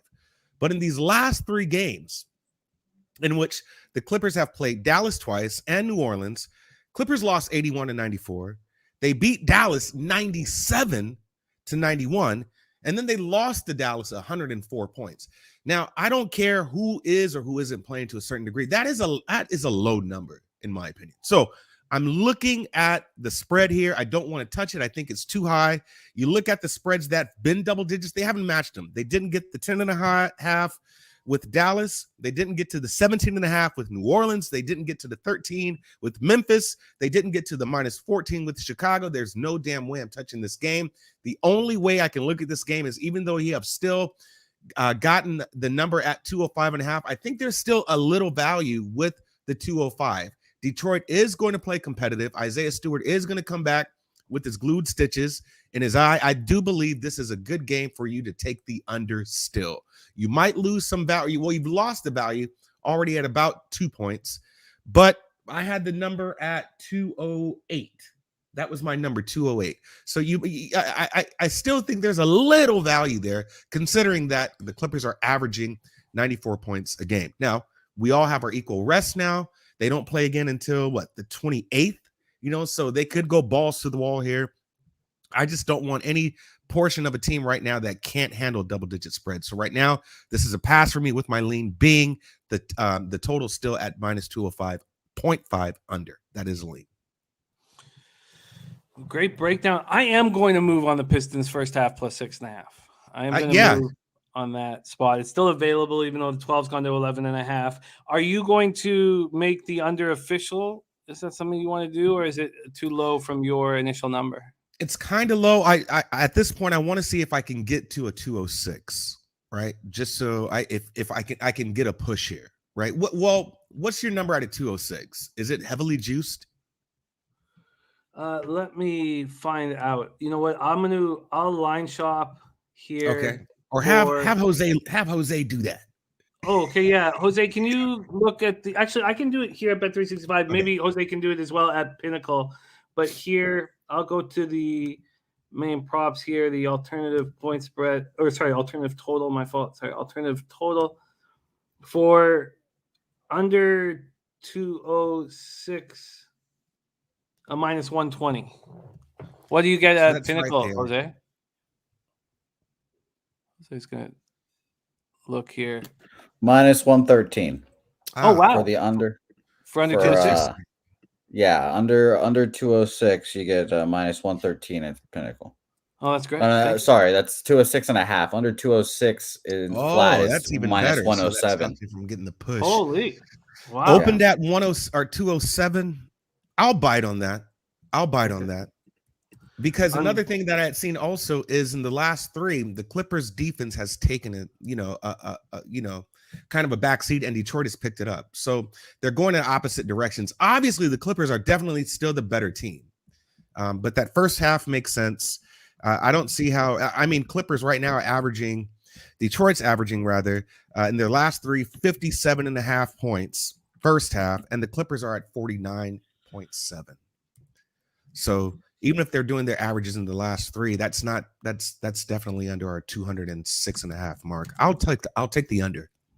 All right, under 206.5 minus 113. That is available at Pinnacle. Billy Friedrich says thoughts on the Pistons under 97 team total. We got a ton of games to go through and got to move quickly. But do you have any thoughts on the under 97 team total? I wouldn't take it. Because it's still the Clippers. No, stay off the team totals. All right, let's move on to the next spot here. And I was going to move on this, but I thought best to talk this over because the market was moving towards the Minnesota Timberwolves, who are 3-3 on the road. Charlotte Hornets 12-8, 6-2 at home. We're at Spectrum Center, Charlotte, North Carolina. Look, I cashed on Minnesota, against Miami, and let's see them do this on the road now.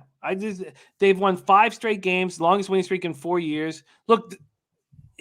I believe it's all about Ant Edwards. I think he's the reason why this is all happening. Yeah. And I love Malik Beasley. And me too. Part of it is because of NBA Top Shots. I'm a big investor in Malik Beasley. I think he's instant offense, and those guys are very hard to find. And he's had a lot of personal issues that have hurt him. But from a skill set level, his skill set is enormous. Minnesota paced last 5 games, 16th in the NBA, 98 possessions a game, and Charlotte is 8th at pace at 99.60 possessions a game. Yeah. This opened at 2.5 and now is at 2, I believe. I'll check in a second. Let me just move the spreads and total so I can just do this together. It's back to 2.5. So this went from 2.5 to 2. It actually opened at 2. So it went 2, 2.5, 2, 2.5. This total is going up. Opened at 222. It's now up to 225.5 or 226. When we go over to the cash flow in this spot, 4,060 tickets in, 67% of the tickets, 69% of the cash on the Hornets, 56% of the tickets, 53% of cash on the under. And Minnesota has had different leading scorers during the streak. Edwards, Beasley. It's not just Cat and D'Angelo. 4 Minnesota's past 5 wins have come at home. Now they're going to play 4 of the next 5 on the road. Hornets have won 7 of their last 8. And LaMelo had some issues on Wednesday night at Orlando. He didn't look that good. Scary Terry's rolling right now. Trotwam says he likes the under. I want to back the Hornets here. I would like to back the Hornets here and have the Timberwolves prove that they can do this on the road. Take it away. Yeah, so my man Wham makes a good point as far as the under, right? And I believe this line is high as fuck. I do. I believe it's high as fuck because once again, I'm looking at the last 3 games. Everybody had an off day yesterday, right? Some teams have played on Wednesday, some teams played on Tuesday, and they probably won't play again for about a day or 2, right? Some teams played actually back-to-backs. So this game, I believe, if I'm right, will this be a back-to-back game for Charlotte? Let me pull up Saturday's card here. They're at Houston tomorrow. Right. So they're traveling. You know who's top defense in the last 3? Fucking Minnesota. Minnesota is top defense. They are the number 1 defense in the last 3. Defensive efficiency.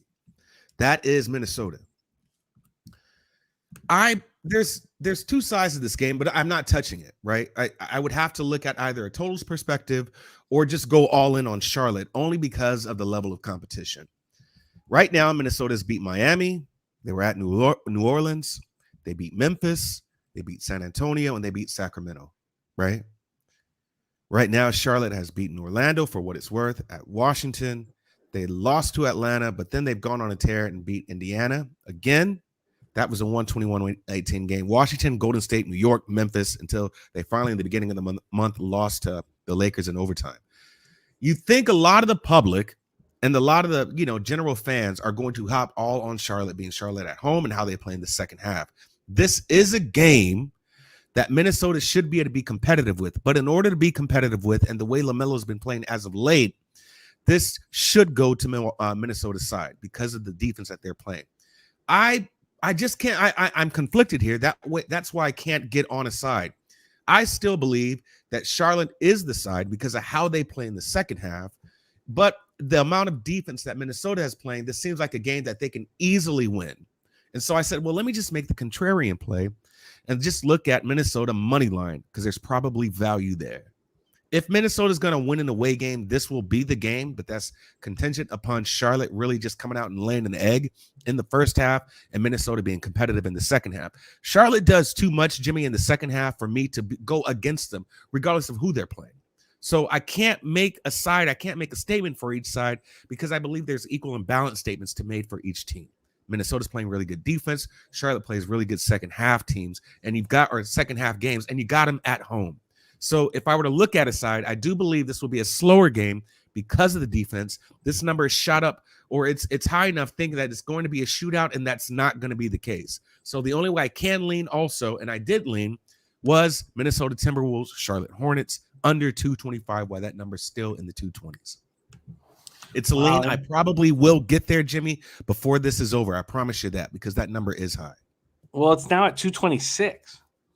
Yeah, I don't care. I don't care. No.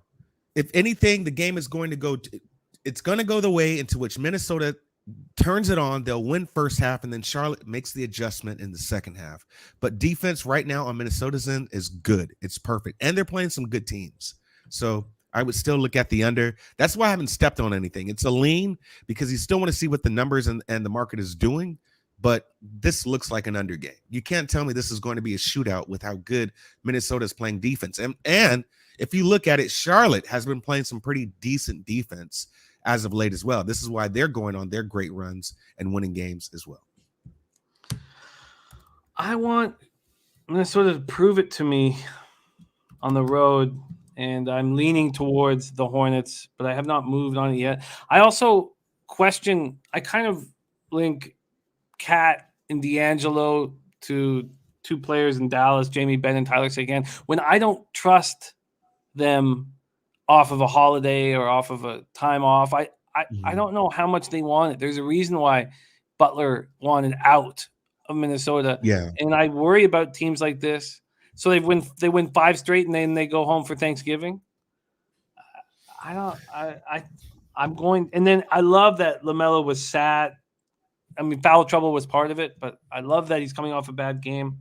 Yeah. I mean, they beat Miami. They beat a full Miami. They beat New Orleans and they're scrappy, and they just slapped the shit out of Memphis, right? So I don't know. There's a lot going on there. A lot of moving parts. They're holding their opponents to just about 100 points. Miami got to 101 in the last 3, right? New Orleans, they are New Orleans. They do suck. 96. Memphis, they're a good team that kind of is up and down. 95. San Antonio, 90. Sacramento, 97. This team is quietly playing better defense, and no one's really realizing that. AJ Brown out for the Titans. I love hearing that. I'm already on the under. Yeah. Dan Kelly says Charlotte's coming off a 3-game trip and leaving for a 4-game trip. Says be careful. These guys have lives and shit to take care of. Can't always be focused. Okay. All right, I don't need to force this. I'm going to leave 3 question marks beside it. I don't need to force this. Let's move on to the next spot on the board. This is the only bet I made. Yeah. And I understand that the Suns are in Brooklyn tomorrow. But if I think of coming off a holiday, what is going to make you focused? And that is the Mecca, Madison Square Garden, and a 15-game winning streak, and a team full of veterans. And that's what I'm banking on. I'm banking on that they don't want this losing streak to stop at MSG.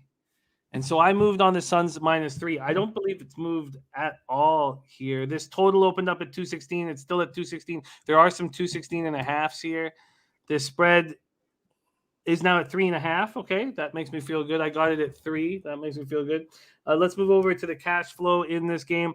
5,132 tickets in, 77% of the tickets, 73% of the cash on the spread on the Suns. Then we have 54% of tickets on the over. Knicks have won 2 straight at home. Fournier just went off for 26 in that 106-100 win over the Lakers. Phoenix's pace, 10th in the NBA last 5, 99.5 possessions a game. New York, 22nd and 96.90 possessions a game. So Suns have won 14 straight. Yeah. They didn't make those last 2 wins look good. They're easy, Spurs and Cavs, to begin this 4-game trip. But they have everybody buying in. You're getting a production from JaVale McGee, DeAndre Ayton. You're getting Mikal Bridges playing. He's got the best overall plus-minus on this whole winning streak. You got Booker not forcing everything, not shooting nonstop, and you got Chris Paul running the show.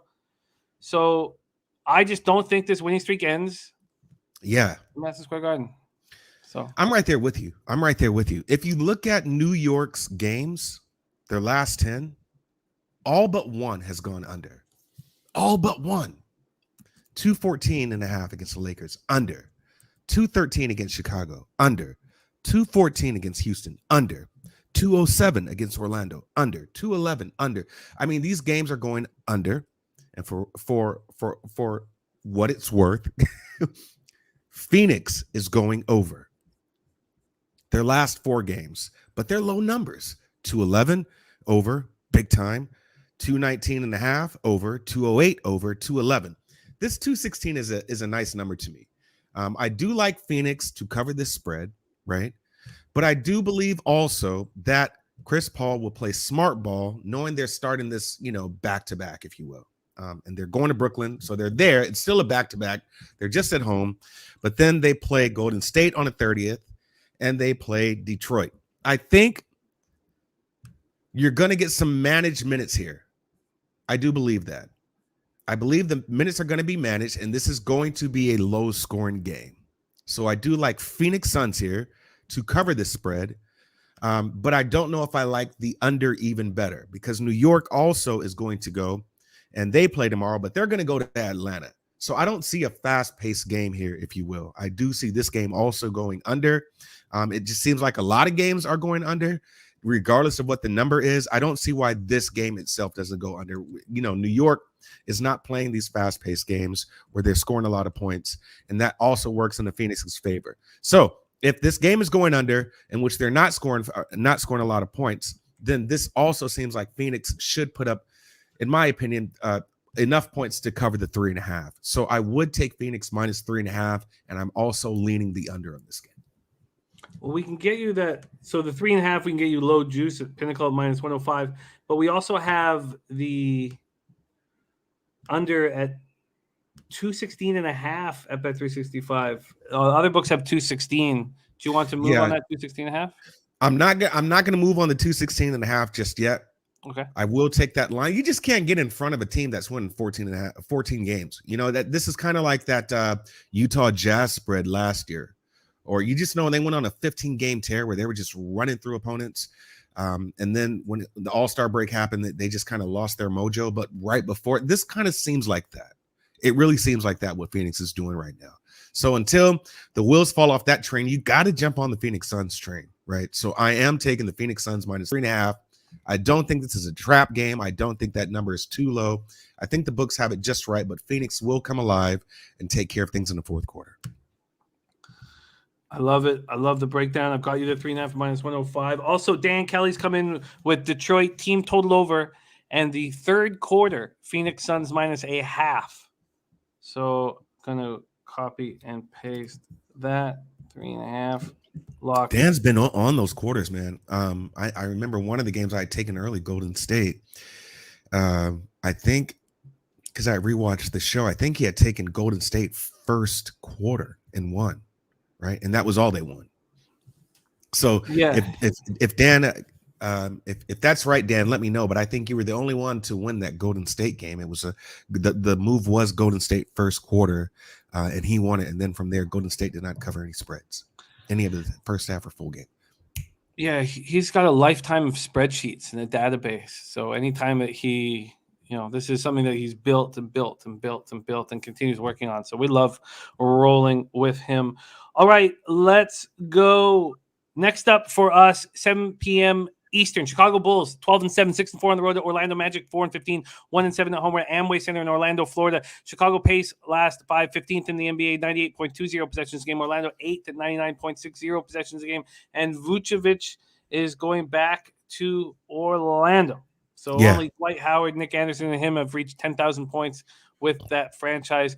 The Bulls have not looked. They got off to that 6-1 start, but they played 500 ball since then. They're coming off a embarrassing loss in Houston. So Vucevic came back to the lineup after missing 7 games in the safety and health protocols. And star player theory there, Jimmy. That's how that goes, right? Absolutely. 14 points, 13 boards, 6 of 6 from the field, 4 assists, fouled out. Zach LaVine scored a game-high 28. Caruso back after missing just the 1 game in Indiana, I guess, with the left wrist contusion.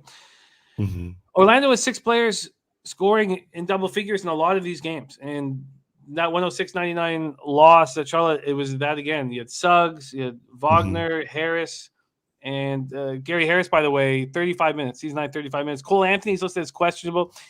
He has missed last 3 games with a sprained right ankle. So Dan Kelly says, is Cole playing? I'll see if we can get any last-minute information on Cole at this point. But it does feel like it's an opportunity for the Bulls to bounce back. This total's gone from 213.5 to 211.5. And from a spread perspective, we have it going from 8.5 to 9.5, even to 10. I don't want the Bulls at that number. Let's see if the market or the betting public does. They do. 5,245 tickets in, 85% of the tickets, 89% of the cash on the Bulls, 55% of the tickets on the under. We don't know the cash yet. Take it away, Daryl. Bulls, Magic. Yeah, I got to see a game or two, right? I mean, you can't lose to Houston. You just can't. As good of a team as you are, you just can't lose. Now, from what we understand, Chicago is not that deep, right? So until you get Kobe White back, until you get some set pieces back, this is a team that's going to go pretty much if everyone is pretty much healthy. Everyone's got to be healthy. And when I mean everyone, I'm just saying their starters. If anything's wrong with Caruso, then that hammers your defense. Vucevic, he should shoot better here. From what I understand, Vucevic is shooting 54% from the 3-point line. Someone correct me if I'm wrong on that. But he's shooting when he shoots his shots, which is not a lot of them, but he's at like a 54% clip. Now, this could have gone down with his first game back, right? But you can't lose to Houston. You can't lose to Indy. And honestly, you can't lose to Portland. And you did. So until I see a game or two with Chicago, this isn't any action I want a part of because I don't like Orlando. But what you see happening with Orlando right now, even though they're losing, they are to a certain degree covering these spreads for the exception of Milwaukee, which they just got smacked, right? But they are covering spreads. So they are starting to ascend a little. If Cole Anthony is out, who is the engine of that game, who personally I really wasn't and am not a Cole Anthony fan, but he is the engine of that team, right? So this is a no play for me. I don't want any action on a Chicago Bulls team who just lost to Houston. You saying I got to win by 9 points to cash? No, I don't want any action on this game until I see a game with all of these guys back playing healthy. Pass for me. Don't even want to play it. Yeah, I agree. I don't want to sit here with big road favorites here. Yeah. So I agree with moving off of this spot. Let's move on to the next spot. 8 p.m. Eastern, Toronto Raptors, 9-10, 7-4 on the road. Indiana Pacers, 8-12, 5-3 at home. We're at Gainbridge Fieldhouse in Indianapolis, Indiana. Toronto pace last 5, 28th in the NBA, 95.4 possessions a game, while Indiana's is 5th at 99.92 possessions a game. Let's move over, before we break down some of the ins and outs, let's just go over the cash and market here in this spot. Toronto opening up as 3.5-point dogs. Bet365 and Pinnacle have now made them 4-point dogs. Move over to the total here. We have it opening up at 213.5, and it's dropped fast. 210, 209.5. When we go over to the money, 3,240 tickets in. Listen to this: 63% of tickets, 95% of the cash on the Indiana Pacers. Then you have 64% of tickets, 61% of the cash on the over, and it's dropped 3.5 points. Mystic Sosa is on Van Fleet over 5.5 assists here. Raptors won for the second time in their first 5 games of this road trip. 126-113 over the Grizzlies. It was the exact same situation as it was when they beat the Sacramento Kings, where the line didn't really make sense. And then, of course, the Raptors rose to the occasion and took over, with Memphis's Grizzlies defense just getting worse and worse as the game went on. Pacers are coming off that 124-116 overtime loss on Wednesday to the Lakers. They had won 2 straight. Raptors are 7-4 on the road this year, and they beat the first 2 meetings with the Pacers this year. They've beaten them 6 of the last 8 times they played them. The Raptors were down by 14 in the first half on Wednesday and then completely took over that game. Gary Trent, 17 of his 26 points in the last quarter. Man, he's got so much energy. Raptors were down 71-59 at the half. Precious Achiuwa had a big game. Anunoby hit point. Precious Achiuwa game. Another game, 4 straight. Kem Birch also didn't play on Wednesday. Watanabe, calf strain, played his first game of the season back, 14 minutes, whatever. And Chris Duarte playing very good basketball for this Pacers squad. Daryl, take it away, Raptors Pacers. You still have to look at Indy first half. Honestly, we got a break here. Indy's at home. Right now, Indy is still number 1. And this is so fucking weird because the Indy first half is the play, but a lot of times they just don't cover these spreads, right? Now, I do like Indy to totally fuck shit up in the second half and Toronto come alive. But right now, Indy is giving you still, they're in the top 3, 62 points in the first half in comparison to Toronto's 56 points. So the first half, Indy is just able to get things done. Second half, they just shit the bed. So for right now, I like Indy first half. I don't know what that spread is right now. I believe it's 1, or did they give you the 1.5? Give me Indy at home, first half. I don't care what the fucking spread is. I do not care what the spread is. Should be -1, 1.5.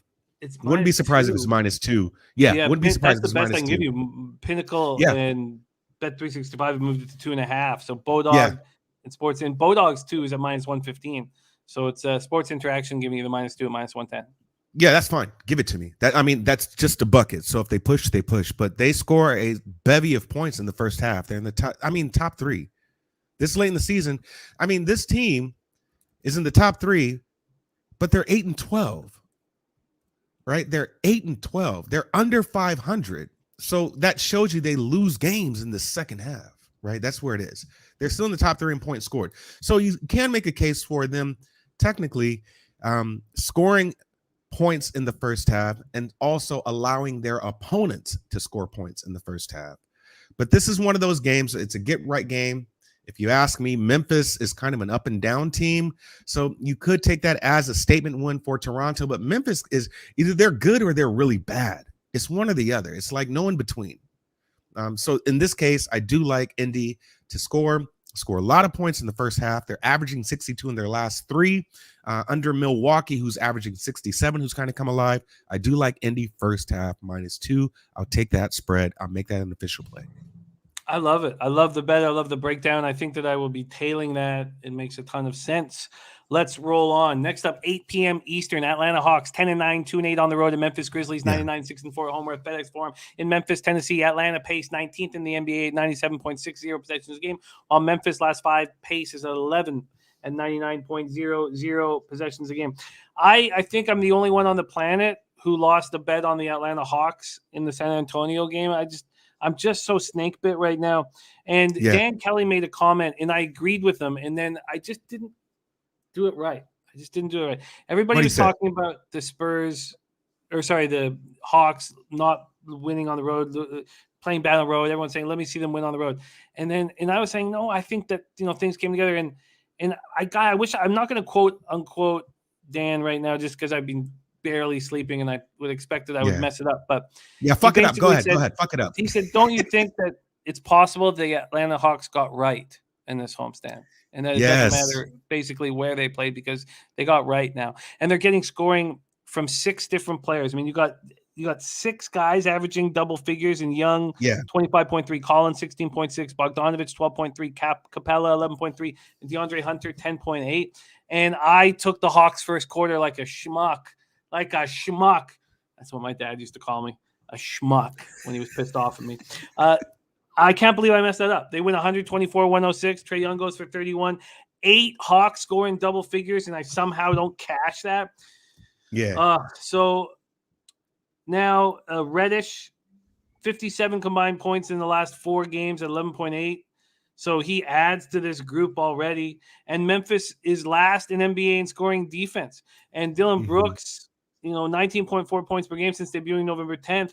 But we thought he was going to help the defense, and maybe he has. Maybe this defense is just so awful. Yeah, he can't do enough to fix it. We know they can score, but can they defend is the issue. Hawks, Grizzlies. Let me just set a table for you quickly here. We have that's the first half. So full game. We have Memphis opening up at -1. That's where they stand right now. This total opened up at 226. You can get it at 226.5 or 227, depending on where you shop. You have 54% of the tickets, 88% of the cash on Memphis on the spread, and 48% of tickets and 55% cash on the over. Daryl, take it away. We have Hawks. Yeah, this one's weird because I'm right there with you, and I would have to agree with Dan.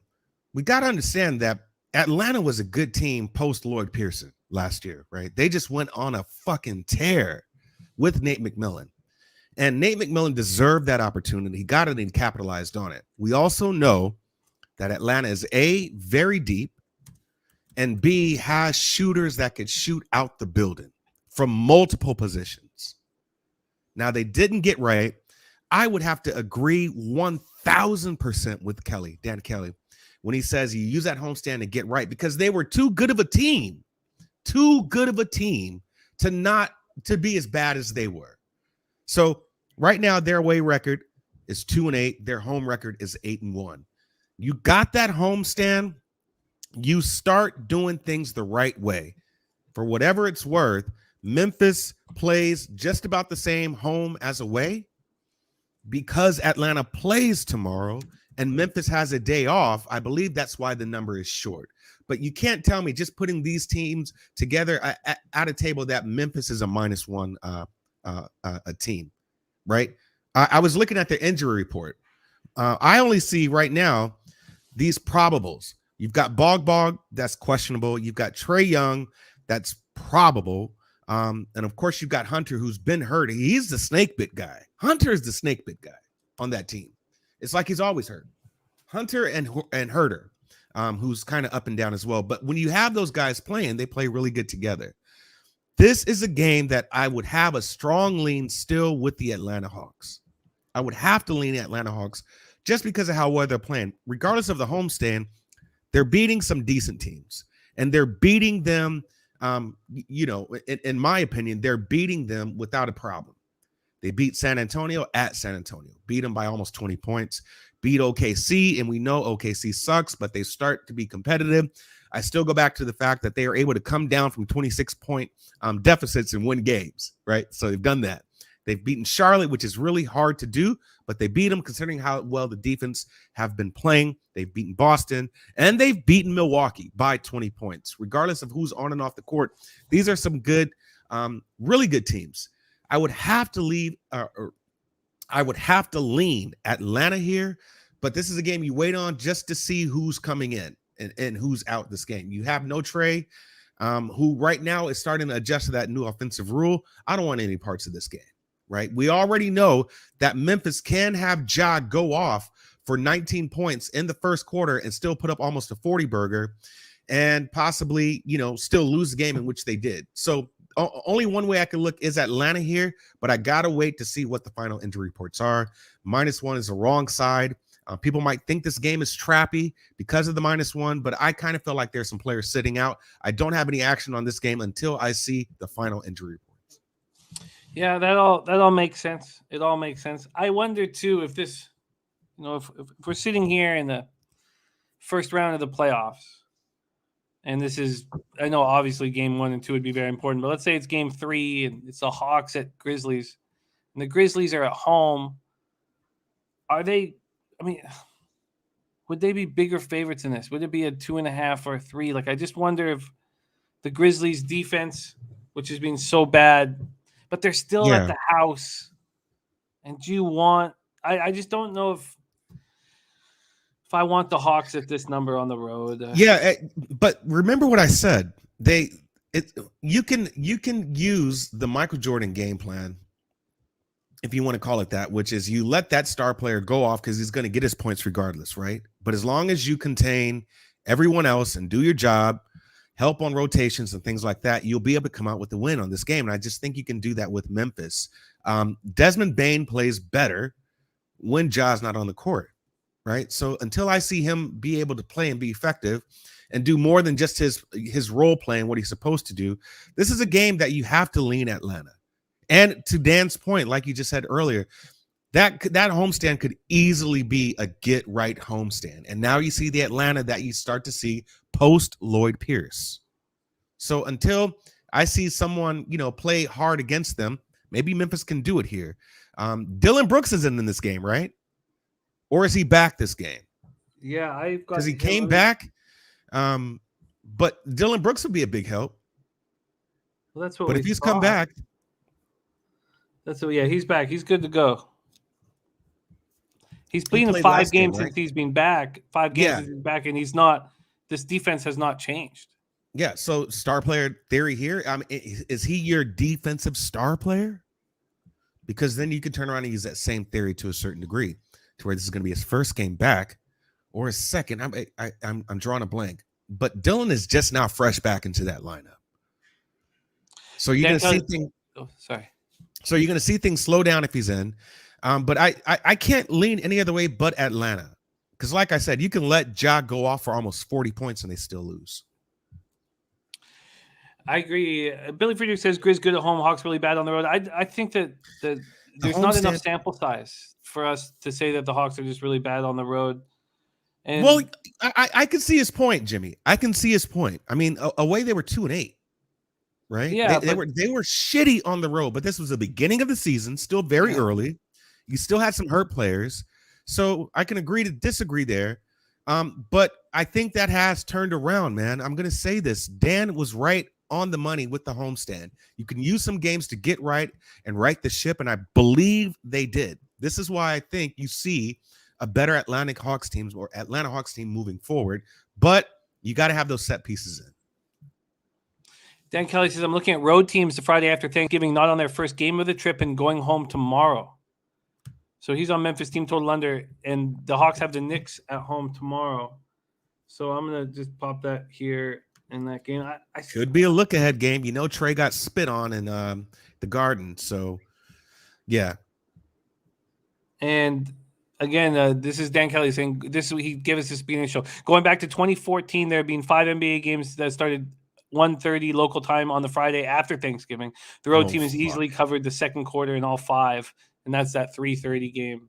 Dan's a nut. Dan is an absolute nut. Who the fuck lucky knows what happened in 2014? We're so lucky we get to cap with him. He's such a huge addition to the family. Sammy's play of the day is Kevin Huerter at points, rebounds, and assists. Over, I'm guessing.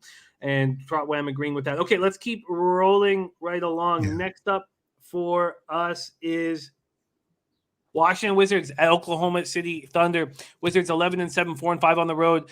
Oklahoma City 6-12, 4-5 at home at Paycom Center in Oklahoma City, Oklahoma. Both teams playing at a very similar pace. 97.8 0 possessions game for Washington, 97.60 for Oklahoma City. That's 17th and 19th respectively. When we move over to the numbers, you have Washington opening up at -7.5. They're now -8.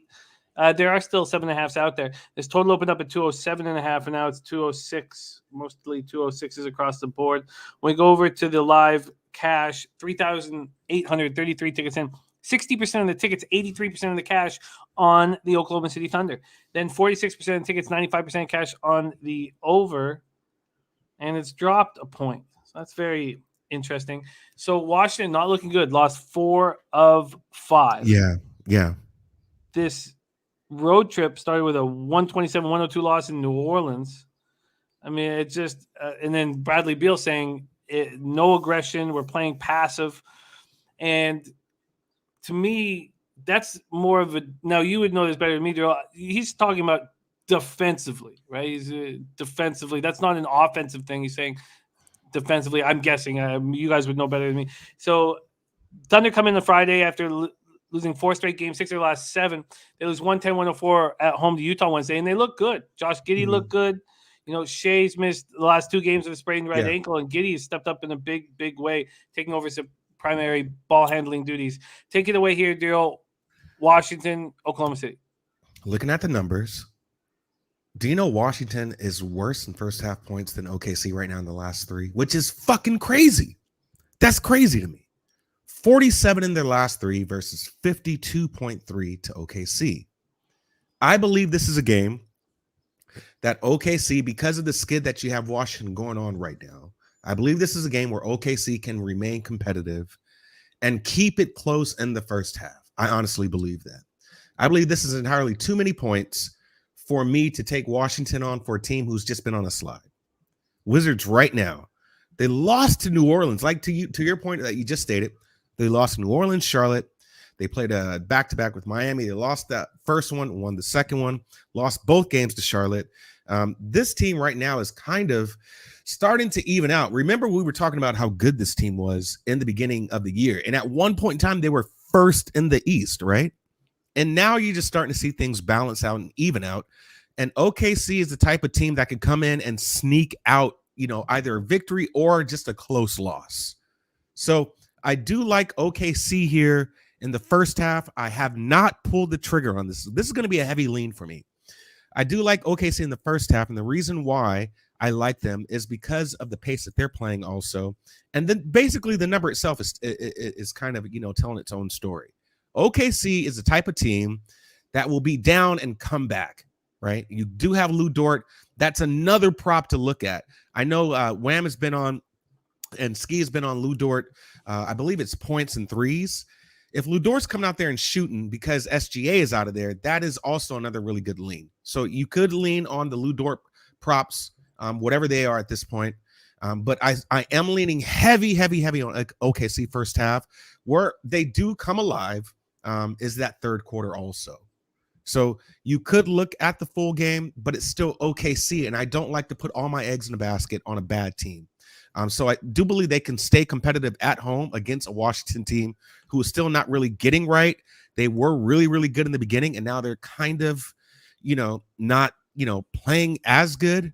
So my lean would be, because of what the numbers are saying, their last 3 OKC first half. It's a lean. I want to see if SGA is out. Is he out for sure? I will double check this right now. Because I'm seeing a questionable. The ankle's still questionable. I have him. Oh, yeah. We don't know at this point. So, yeah. So if SGA is in, then I would play OKC first half. Okay. Well, let us know. Let us know if you decide to move on that. Just send a tweet. So it's a possible OKC first half. That's at +4 right now. At +103 at Pinnacle, +103. All right, let's keep rolling along. R says betting OKC is like betting on Vanderbilt in football. Can't do it. Hey, Vandy covered nicely. They covered nicely last week, Vandy.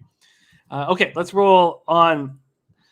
Ole Miss. Ole Miss. Vandy had the ball for 39 minutes of that game.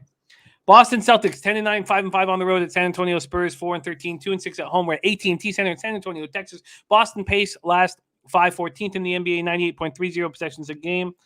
Puzzler thinks he's going to be out. So does YOLO. YOLO says out versus Wizards, and Puzzler says I have him out. Yeah, that. So I'm stepping off that game. If we're up to the point where he's out, there's no way I would take. We're going back to OKC, right? Yeah, there's no way if SGA is out. Is that who they're talking about? Is out? Yeah. Yeah, there's no way I'm going to touch OKC. I would stay off that game.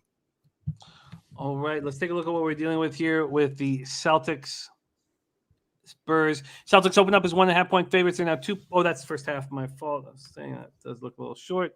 Here we go. Boston opening up as 3-point favorites and now 4-point favorites. This total opened up at 216. It's now 215.5 or 215, depending on where you shop. We have 3,896 tickets in. 89% of the tickets, 99% of the cash on the Celtics. Then you have 43% of tickets on the under, but 58% of cash on that under. So Celtics come in off a 123-104 loss home to Brooklyn on Wednesday, snapped that 3-game winning streak. They shot 37.4% from the field, 22.9% from 3. Ugly game. They were without Robert Williams and Jay Rich. both missed the game with non-COVID illnesses. Tatum, 4 of 16.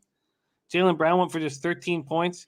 San Antonio, 4-13 after their worst start since 1996-97. They've lost the first 2 games of this 4-game homestand, 124-106 back against Atlanta on Wednesday. Forbes went for 23. DeJounte Murray went for 22.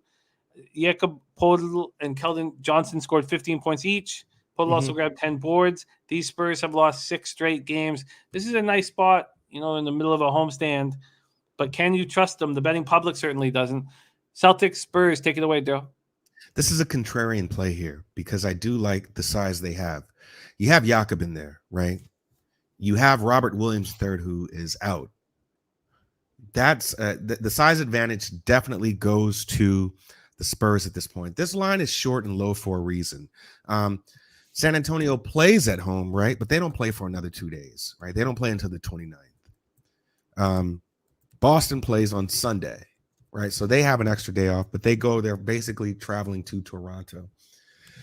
Everybody is going to look at this as a Boston smash, but I would tell you, hey, ease off the brakes on this one. This is a type of game that San Antonio can steal. They can steal this game because of the size advantage and because of the pace that they can play against Boston.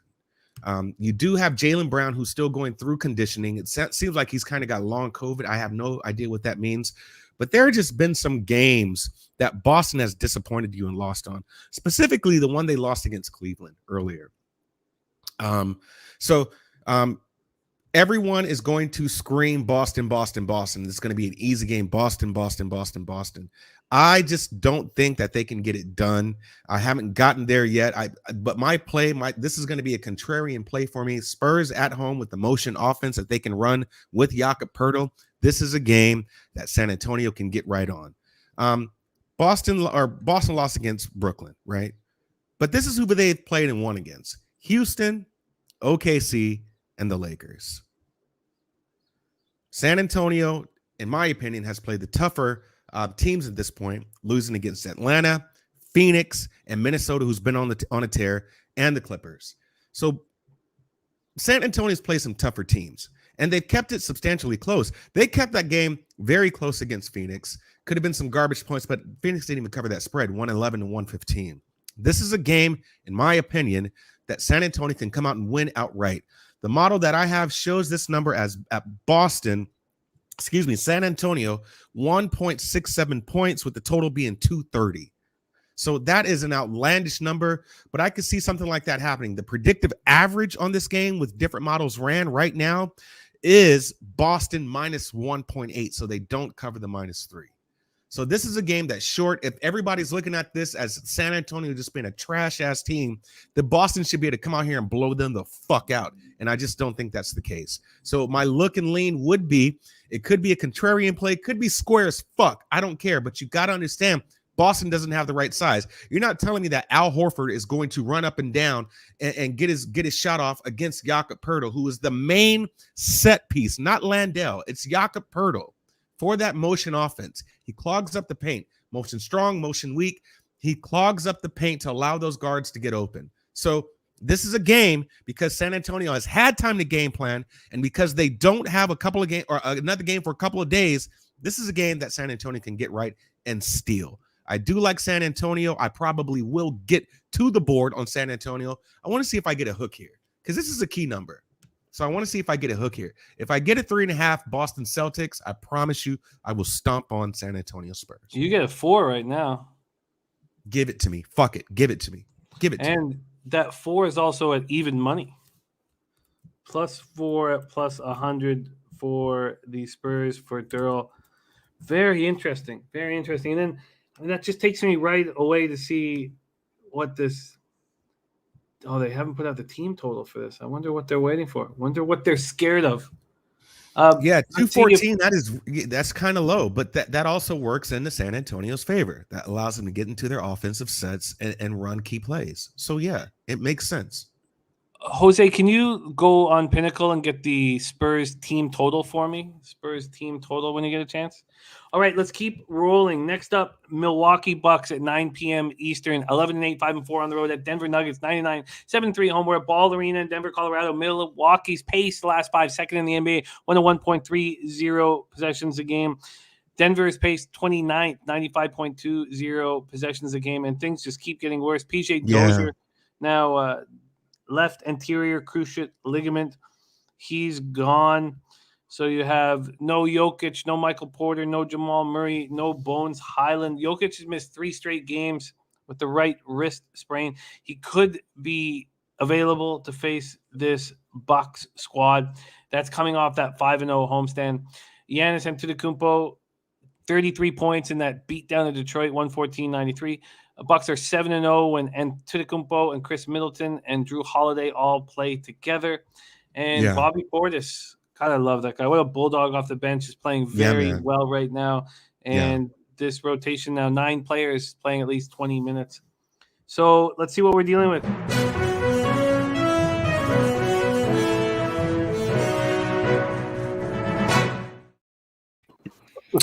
Jimmy, the team total is 105.5, minus 113 for the over, minus 104 for the under. Thank you. 105.5. 105.5. Okay, 105.5 for that team total on the Spurs. I have interest in it. Spurs. But maybe they don't even need, but they are going to try. The idea is the Spurs are going to try to run the ball, make this Celtics team that's clearly kind of beaten up, run up and down the floor. But let's move over here for this spot. Milwaukee opening up as 3-point favorites, now 3.5-point favorites. So clearly that's a line that has Jokic in. Then we go over to the cash flow in this spot, and we have 82% of the tickets, 84% of the cash on the Bucks, 60% tickets, 82% cash on the under. So this is the market putting a line out there to get Milwaukee Bucks cash, clearly. And they're getting it. Yeah. What do you do with this, Joe? Take it away. Don't touch it. You can't touch it, right? What's Joker's status? Is he questionable still because of his wrist? Yeah, I mean, but the line. So we're thinking the line says he's coming in, right? Now, we lost PJ Dozier, so now you've lost a dog on that squad because of his knee. So now you're getting kind of thin with this team, right? We still have Michael Porter, who's out indefinitely. That back, man.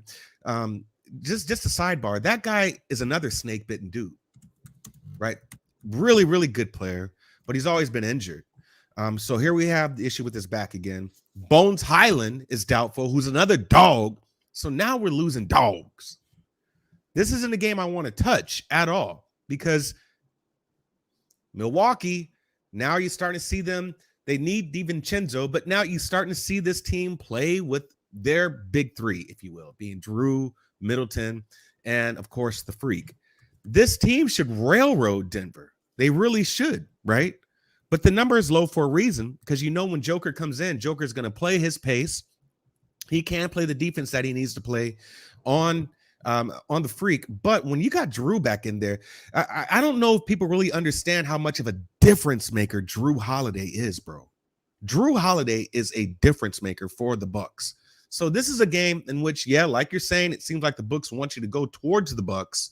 The Bucks should easily win this game. They've shown that in the past.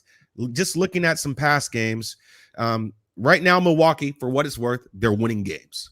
They are going through their own little win streak where in the last 10, they've lost 3, right? So they're starting to look better. They're starting to play like that championship team, if you will. And Denver's starting to take a little regression. They lost to Portland. They lost to Phoenix. They lost to Chicago. They even lost to Philly. They lost to Dallas, man. So these are some high upper echelon teams, and then you get to the mid-tier teams, and they're not beating these teams. So I could only look the Milwaukee Bucks. The line is too short. That kind of gives me cause for pause here, so it's a no play for me. In other sports, I would sit here and say, they're giving us a gift.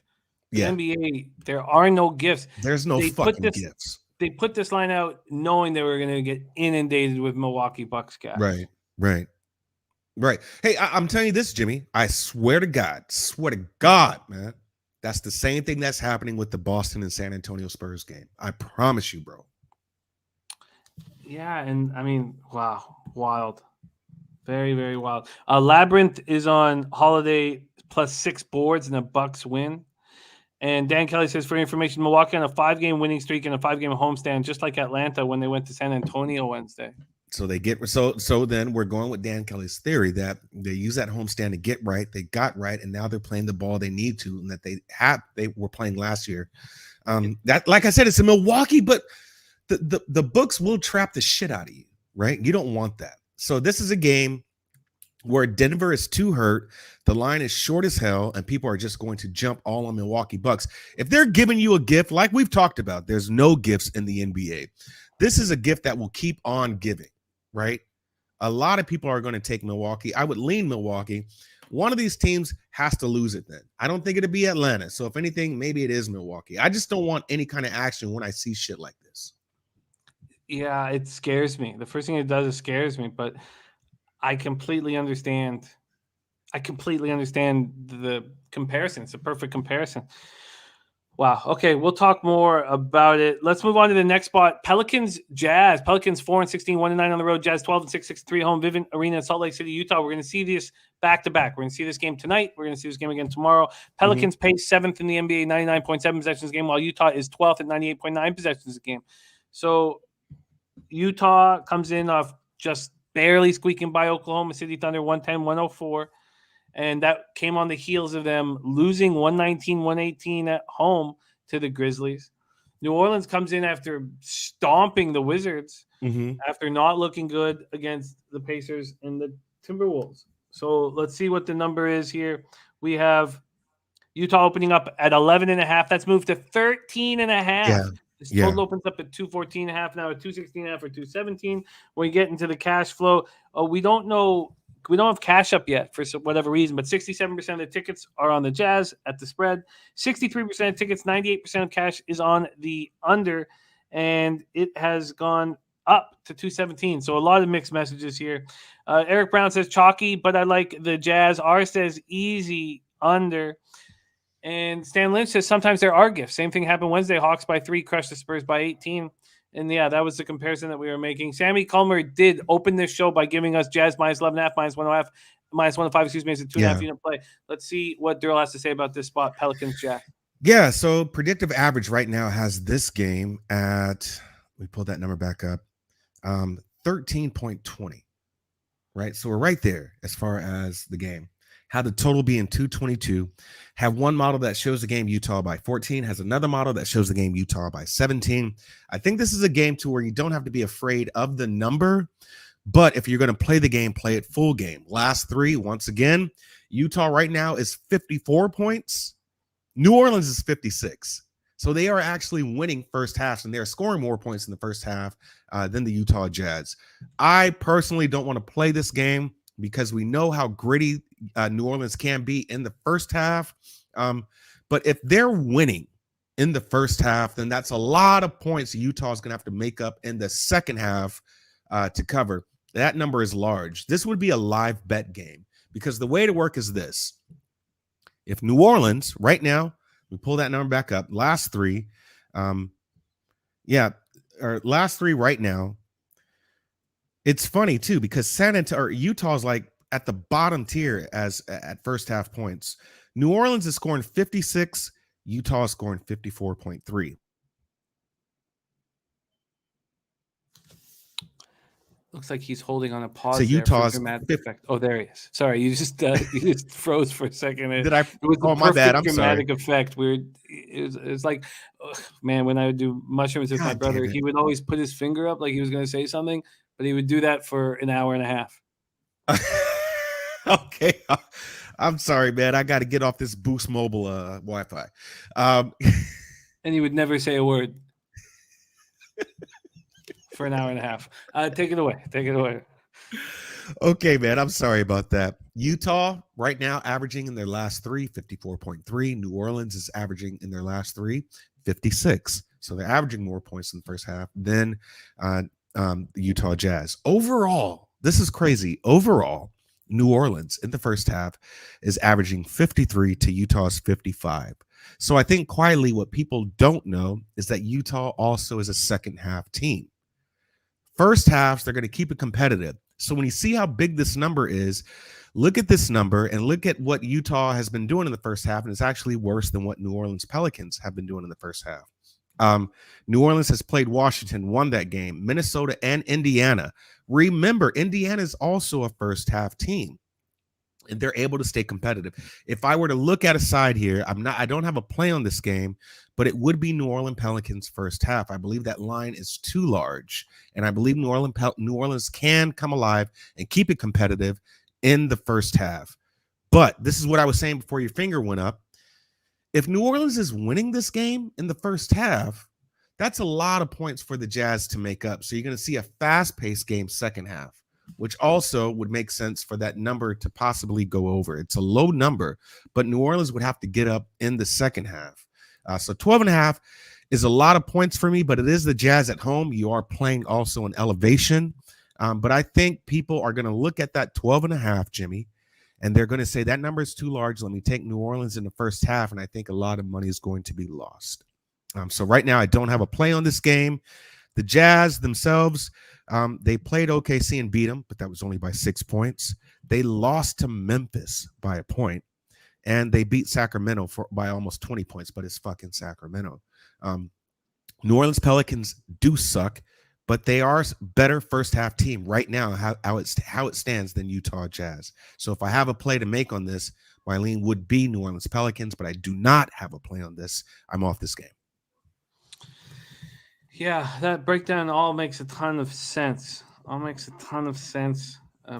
7.5 first half available. Nathan Stern says that is cash. I may bet the Pels plus 7. 7.5 right now. 7.5. He thinks a first half score, final score of 60-55.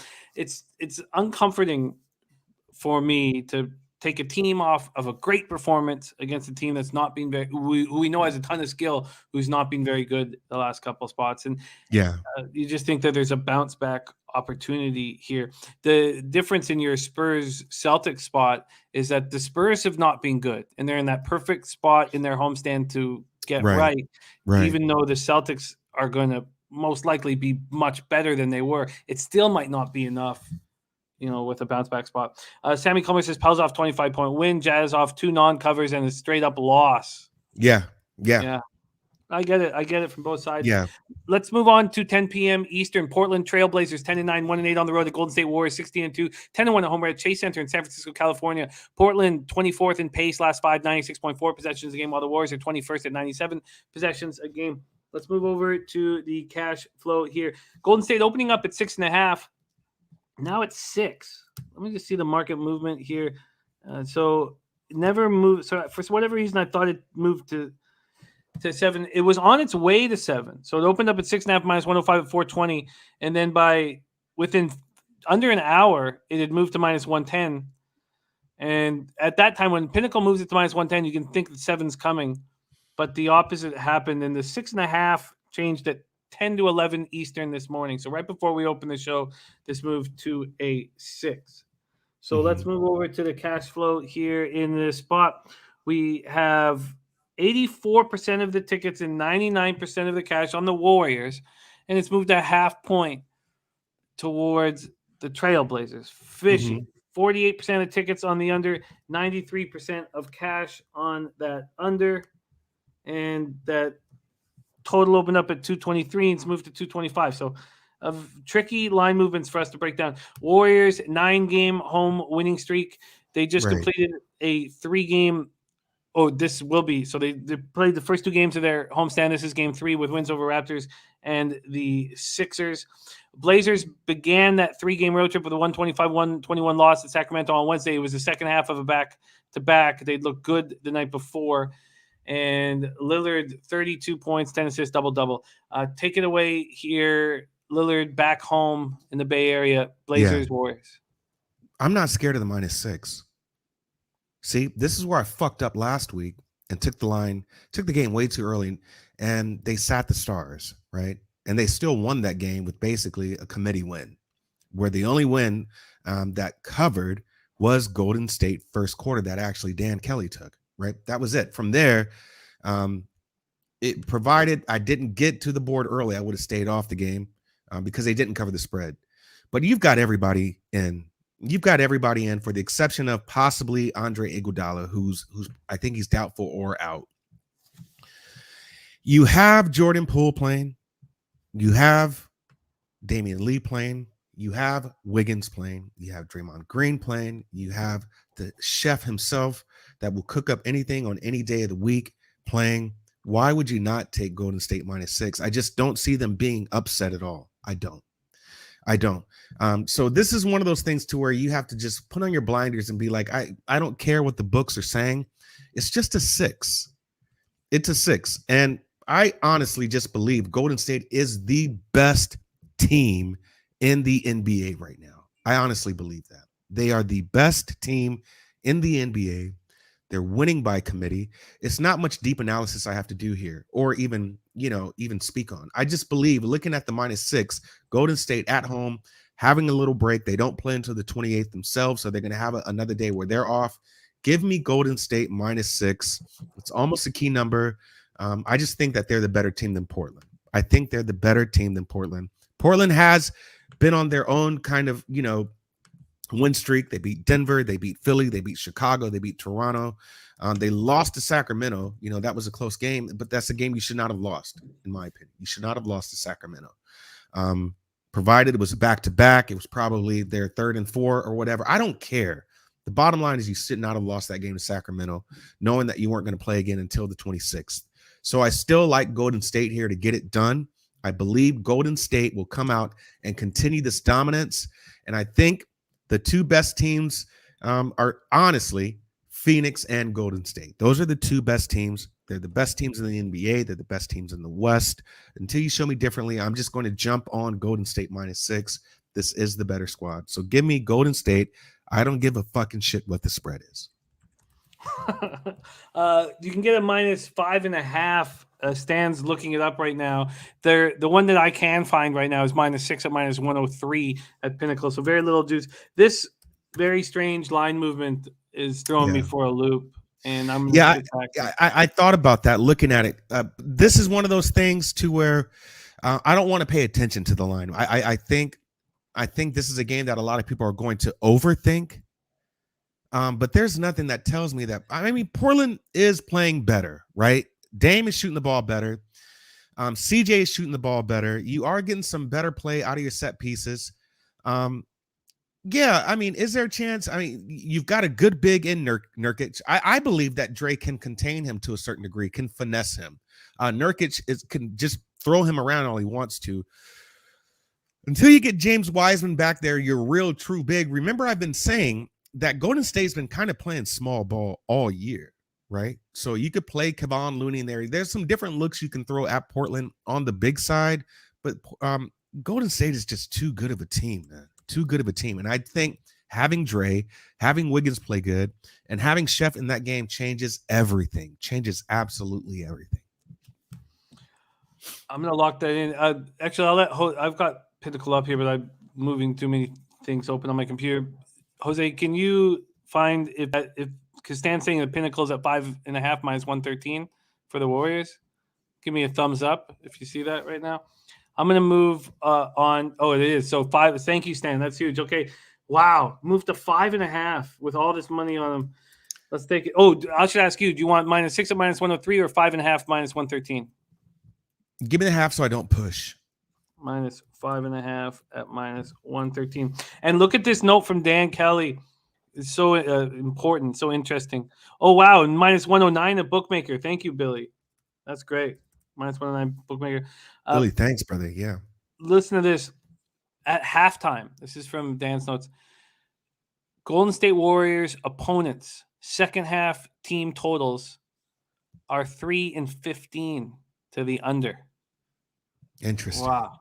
That's a spectacular note from that we need to all write down. Yeah. And remember, I mean, that's actually really good. Remember, the best third quarter team is Golden State, right? So whatever's happening by halftime, they make those adjustments and they do pretty well in the third quarter and then close it out in the fourth quarter. You can't tell me anything about Golden State losing to Portland. If you're playing a fast-paced game, that goes into Golden State's favor, right? This is a win-by-committee team. If Chef Curry isn't throwing you up 10 points, 10 3-pointers a game, there's still other players that can get involved and score. People shit on Wiggins. That's a damn good player, man. Damn good player. He's playing much better. We had very, very high hopes for him up north. Yeah, I get it. He hurt our feelings. He did. He should have never got drafted by Cleveland. I mean, that was Cleveland's golden child post LeBron to a certain degree, but fuck it. I wanted him to play with LeBron so badly when he got drafted. Okay, Let's move on to Sacramento Kings, 7-12, 4-5 on the road. Lakers 10-10, 7-5 at home. This is the last game on the basketball slate. Big shout out to our ITSDERL rolling through this whole slate with us. A day after Thanksgiving, a holiday, and he rolls with us. Let's go. Sacramento pays last 5, 24th in the NBA, 96.4 possessions a game. Lakers third at 101.29 possessions a game. I keep getting, you get these flashes in sports all the time. I just keep getting that flash of Wiggins hitting that 3 against Czech Republic. Canada had all these all-stars, and we couldn't beat the Czech Republic to get into the Olympics. It was maddening. And Wiggins did everything he could. He was hitting these threes late to get us in, and we couldn't get in. It just unbelievable heartbreak. At least our soccer team is making us feel very good about ourselves. Okay, we have Lakers opening up at -7.5. Pinnacle just moved it to 7. Yeah. And the total opened at 225.5, all the way up to 229.5. And Alvin Gentry has come in, and I wondered if they were going to be more defensively responsible just because of the coaching change. But everybody's been telling me, look, not because of who's the coach, but just that there was a change, that maybe they would put in more effort. Right. But everyone's like, look, Gentry's never, coached defensive basketball in his life, and he won't do that here. Let's go over to the cash, and we have 3,921 tickets in, and it's a pick-em here. 49% of the tickets on Sacramento, 54% of the cash. But on the total, 54% of tickets, 82% of the cash. LeBron coming off 39 points, 5 threes, and putting it on him to get them out of the slump, and it was impressive. So Kings playing their third game under Gentry. They lost in that debut, and then that 125-121 home win over the Trailblazers on Wednesday. Buddy goes for 22 points, and Rashawn Holmes had an eye injury, and it's unclear at this point if he's going to be in the lineup or not. Unclear if he's going to be in the lineup or not. Take it away. Last game on the card, Daryl. Sacramento, LA Lakers. My Lakers, man. My fucking Lakers. So you did you know that was LeBron James' first suspension because of a fight in its 19 years of playing? If I got that right, I believe so. I was watching the Jimmy High Roller show, and that was his first suspension of that magnitude because the reason for his suspension, that was his first one in his 19 years of play. That was his first one. I honestly, if there's one team I can't get right, and I try to take fandom out of the mix, I can't gauge the Lakers, and I don't understand why they are always favorites in these cases. And when they're favorites, it's by a lot of points. If this is an offensive game, which we're saying that it is because the spread is ridiculously high, then this would go to Sacramento Kings' favor. But Sacramento Kings are a terrible team, right? But I just don't think that the Lakers should be getting 7.5 points. I don't. I really don't. Because this is another game to where if they're shooting terrible threes, if they're not making those shots, even in the third quarter, and they don't get right, then this is another close game that could work into Sacramento's favor. Right now, the Lakers beat Indy in overtime. LeBron James gets some fans ejected for some bullshit. I have no idea what that is. They lose to New York 100-106. They beat Detroit, man, but they beat them by 5 points. They beat Detroit by 5 points, and that's with the ejection. I mean, it was close to the end of the game anyways. They lose to Boston, and I thought that was a perfect game for them. They lose 130-108. They lose to Milwaukee 102-109. So even games, and that was a game to where they went 0 for 14 in the third quarter with their threes.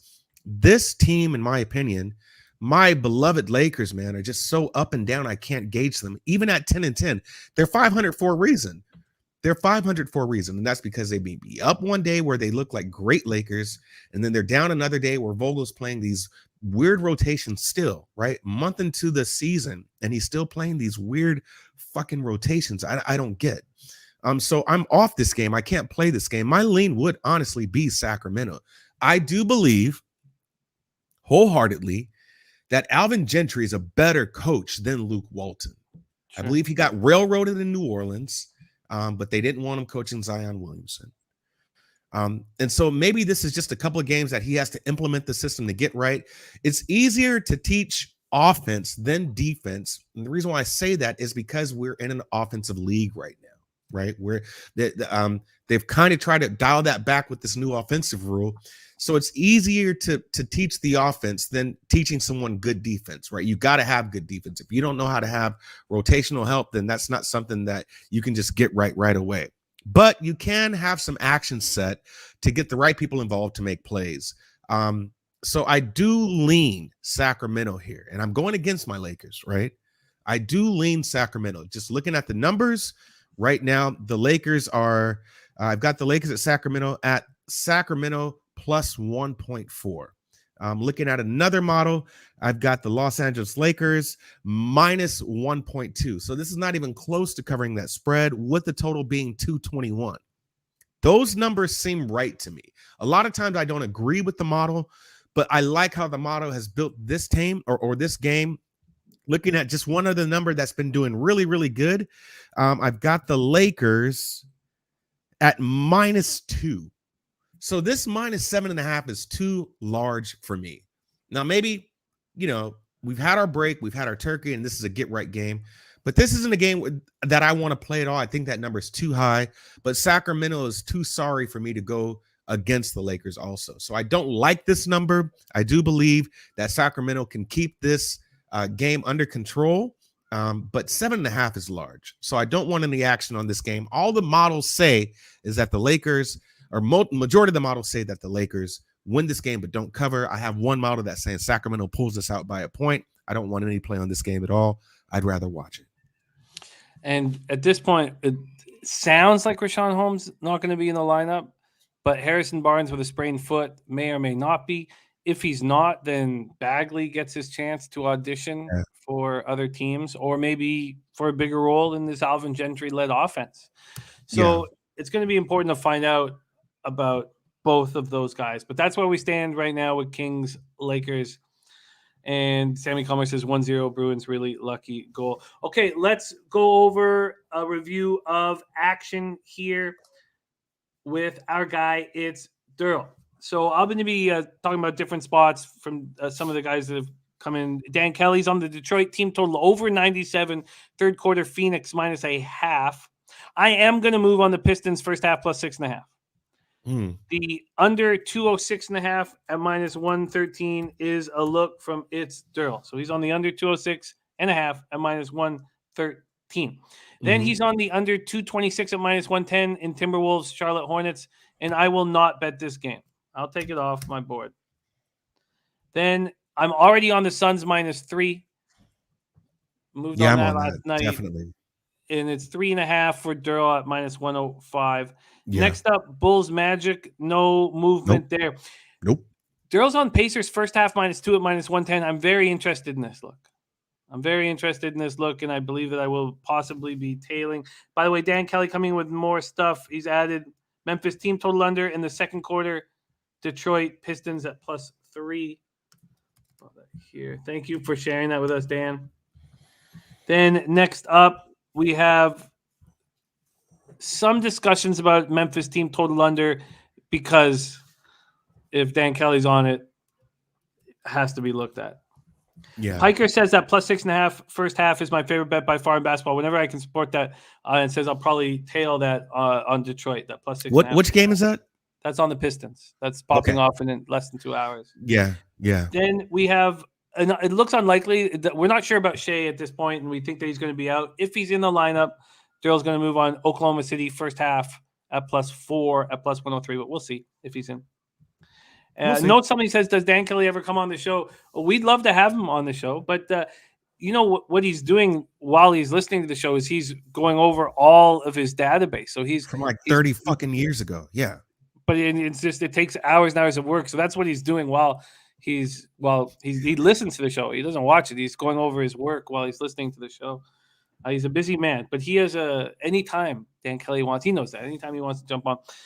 But more importantly, let's just go to Saratoga in the summer and hang out. That's what I want. Next up, we have Bucks Nuggets. It's this very, very fishy line there. Pelicans Jazz. We talked about that Pelicans first half. It's at plus 7.5. Yeah. We did see Daryl move on the Warriors minus 5.5, minus 109. It's crazy with all the money on the Warriors that the market's going the other way. Wait, do you think that's a late scratch, Jimmy? You know, I think that it's dangerous when we say why. All we can do is guess why a market is moving in that direction. Yeah. And like I said, we're getting into deep waters when we're kind of overthinking. This is not a game I think we should overthink, right? But that is so weird.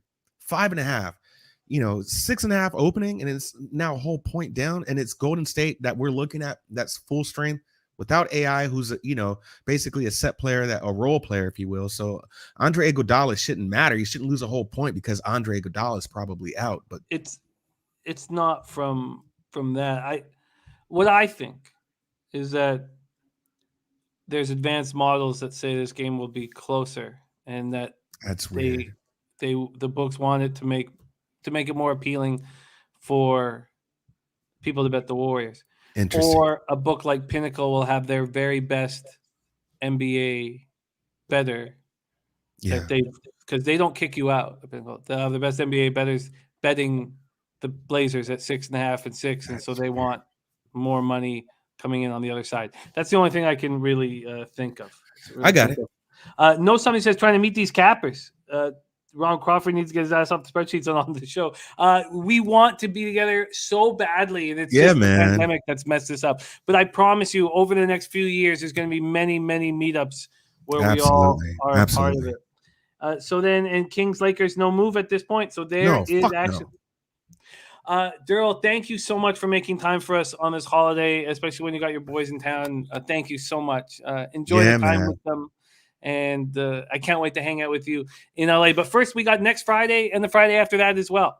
And the Friday after that as well. My man, thank you for your time. Follow him on Twitter at ITSDERL on Twitter. And thank you for rolling with us. You have any last words for these cappers supporting the show? Jimmy, I appreciate you. I appreciate all the people in the chat, man. Y'all really make a brother feel good. It's going to be a beautiful weekend, man. About to get out and enjoy the day with the little ones, the little kings, and go cut some shit up, man. So let's see each other on the interwebs, and I'll see you again next week, brother. I'll be cheering on you heavy, and if you want to tweet anything out, I will look for it. There he is, our guy. It's Daryl. What a great capper, and wonderful that he's got his boys with them and the big smile on his face, and he still makes time for us. What a guy. All right, let's move on to college football. We have college football. My first game pops off in under 2 hours. So let's get after it right now. We start at 3:30 p.m. Eastern. And this game is going to be a beauty. Number 4 ranked Cincinnati Bearcats, 11-0, 7-0 in the American at East Carolina Panthers, 7-4, 5-2 in the American. We're at Dowdy Ficklin Stadium in Greenville, North Carolina, 55 Fahrenheit, sunny, 7 miles per hour. Let's get over to college football. And God, I'm excited about this card. Now, look, we're 2 hours, 40 minutes in. And let's take a look at the scores right now. Look at Central Michigan. It's a 10-3 game. Wow. Ohio Bowling Green. Something was telling me not to trust Ohio in that spot. But Boise State up 16-10. So that could have been a money-making spot right there. And the low-scoring game in Utah State, New Mexico. Interesting. Wildly exciting. I've started to really, really enjoy capping college football. And my girl asked me, she said, if you could only bet one sport for the rest of your life, what would you bet? And I think it would be college football because there's just so many opportunities, so many games, so much interest, so many different things happening. It's so wild from week to week that I probably, and that surprised me that was my answer, but I've been enjoying it very, very much. And I'm coming off a 1-2 day, and the record is not exactly where I want it to be right now. NCAA football, 54-50, hitting at 51.9%, down 1.5 units. ROI minus 1.44%, average line minus 111. Okay, let's go and take a look at the market here. And it's still exactly where I got it. In fact, money coming in on Cincinnati, I could have got a better line if I waited, or just less juice, less vig. But I took East Carolina at plus 14. I will explain why here in a second. I'm on East Carolina Pirates at plus 14. And sorry, this is frozen. Oh, there we go. East Carolina at plus 14. Let's take a look at the total because I moved on this total as well. Tell me this moved in my favor, please, for the love of. And what the hell just happened to it? Sorry, I know, they just pulled the game. This is ridiculous. Okay, I don't know why. Oh, here we go. Sorry. Yes. Okay, dropped half point. So I got it at 57. It's now at 56.5. When we go over to the cash flow in this spot, we have a ton of bets coming in. 17,085 on this game. 69% of the tickets, 78% of the cash on Cincy. And 33% of tickets on the under, but 52% of cash on the under. Daryl Lyle says Cincy needs to kill here for the CFP. They don't, in my estimation. With the Oregon loss, they do not have to do anything but win. Nutflush Allen says one thing this season doing with Cincinnati, they have not been covering first halves. Great to see Nutflush Allen in the house. Okay, let's discuss this spot here. And it starts at, let me move here. Okay, Cincinnati comes in off that dominant 48-14 win at home over SMU as 9.5-point favorites. They were up 48-0 with 11 minutes left in the game. It was as good as they've looked all year. So what do? You take them out of their comforting stadium and you send them off to a place in Dowdy-Ficklin that's been very difficult for them over the years. So the win combined with Oregon's loss, they're in the CFP Final Four. They have nothing to worry about, and they don't need to destroy here. Desmond Ridder has passed for 829 yards, 10 touchdowns, no picks, past 4 games. He's playing excellent. Jerome Ford is just about to break Mike Warren's school record. He has 16 touchdowns on the season. And, he's 16 rushing, but 17 total. Look, they're coming off an expert situation. Dan Kelly, for me, I'm just Sunday. Next thing for me is Sunday. I got tomorrow off, and then I'm back for NFL pop-up on Sunday. Okay, so back to this spot here. East Carolina is on a 4-game winning streak and coming off that 38-35 win at Navy as 3.5-point favorites. They have a bunch of common opponents. I love using Navy as one of them because Cincinnati didn't destroy Navy either. They beat Navy 27-20. East Carolina put up 563 yards of offense. And Navy had that 98-yard kickoff return that gave him a 35-28 lead with 8 minutes left. Excuse me. I think it was more than that, wasn't it? It was a 35-27. No, that was right. 35-27 lead with 8 minutes left. And the character that this East Carolina team showed to come back and win, I thought was very impressive. They've clinched a bowl berth in their first winning season since 2014. This stadium is going to be nuts. Big Ragu in the house says UTEP catching points is a play for me today. I do not think they're going to be left out. I do not think so. I really don't think. They just have to win this football game. Oregon's done. I think that they're in with a win. The Pirates get to host a team ranked in the top 5 for the first time since 2006, and we know that Cincinnati's had trouble here. All of the pressure is on Cincinnati. All of it. And Eastern Carolina can have the biggest win in school history here with no pressure on them. And Rangers tie it up, says Daniels Armordike. Thank you for letting us know about this. So I'm on East Carolina plus 14. Big Ragu says take the Pirates plus the points also. They will move the ball and get their share. And I'm on the under 57. I think it's going to be tough for the Bearcats to win by margin here. I think this East Carolina team is playing very good football right now. And I think they can keep this game close. So East Carolina plus 14. Cincinnati, East Carolina under 57 at minus 110. R says 40 to 20-something Cincy. Nathan Stern said, this is ECU's Super Bowl. Bearcats win but don't cover. I agree. Let's move on to the next spot on my card. It's at 4 p.m. Eastern, and it's the Colorado Buffaloes. And look, I know they're missing their best defensive player, and their offense is not good. But Utah Utes, and these are the spots. Now, look, this could blow up in my face, but these are the spots that we take advantage of in college football, and we go on a big run. Those of you who ran with us last year, I went 27-9 against the spread in the bowl season, and I only beat Big Ragu by half a unit. I had the best bowl season of my life, and I barely beat Ragu in our contest. This is a Utah Utes team that has nothing to play for.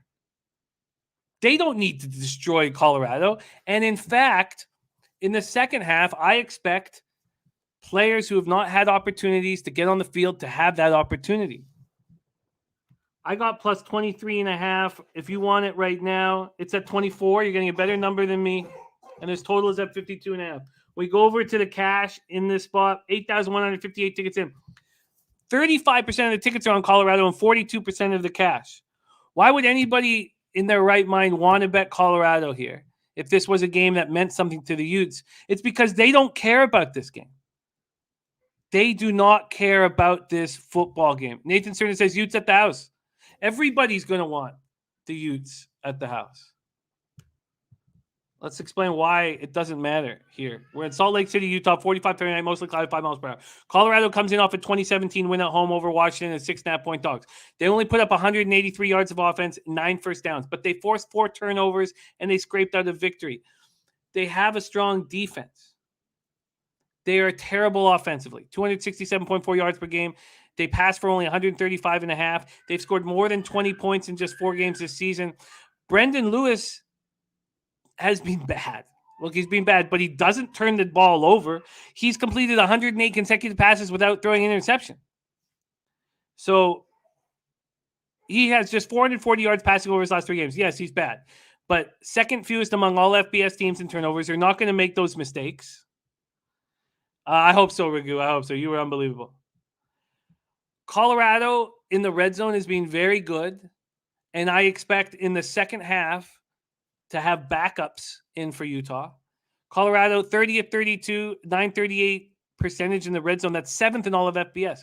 Utah comes in off their biggest and best win of the year. They win 38-7 at home over number 3 Oregon. They clinched the Pac-12 South. They have no reason to do anything here. They have nothing. There's nothing to play for. Billy Friedrich says Utah first half minus 24. Sure. But I just think that where is our success? Where was my success in the bowl season? What was my success on Tuesday in the MAC? Betting against teams that don't care and don't have to win and have nothing on the line against a team that's trying their hardest. And that's what's happening here.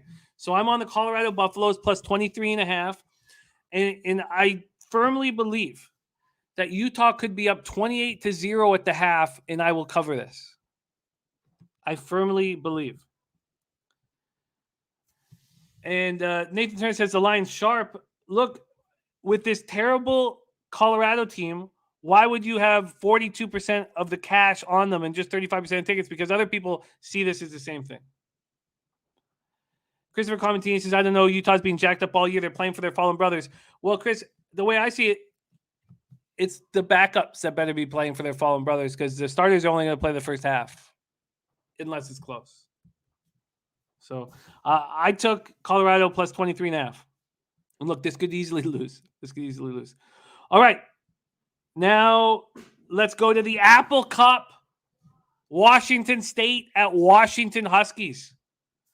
I'm on Washington State at -1 at -110. Big Roo says this is Buffalo's bowl game. It's huge. Somebody says, what makes Colorado trying their hardest? Do teams that are massively against the spread not get off the bus? I'll tell you, something. Did you see what Landman did in that game against Washington? He's their best defensive player. He's got the mic and all that stuff. He went into the locker room and put on his full equipment just so he could be part of the kneel down. This team is playing as hard as they can, at least defensively. All we want to do is bet against a team that has nothing to play for, no reason to play well. That's it. Billy Friedrich says Colorado second half is a big wait. Daniel Zomerdijk says Utah big, big, big. And that is what I want everybody to think. No, somebody says that's crazy.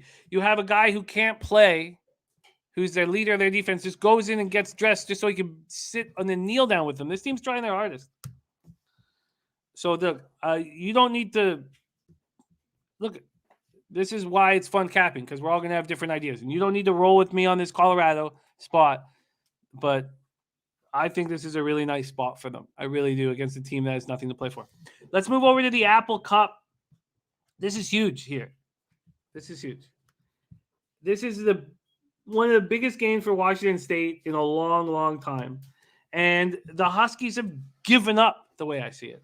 Washington State opens up at -1. That's where they are now. This total opens up at 43.5. It's now at 45. Thank you, Nutflush. Thank you. Thank you. Here we go. 34% of the tickets are on Washington, 74% of the cash on Washington.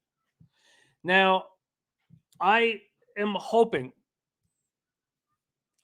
that this is just Washington Husky 50-year-old businessmen that are graduates from this school betting on the Huskies. I could be wrong here. The Huskies have beaten Washington State 6 years in a row in the Apple Cup. The Washington Huskies are using Sam Ward, who is a 5-star, coming in as a freshman. He's going to start. He's seen a few snaps all year.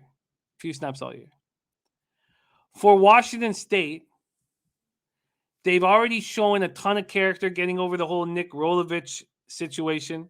Jake Dickert has shown that he can coach this team and will be the coach next year.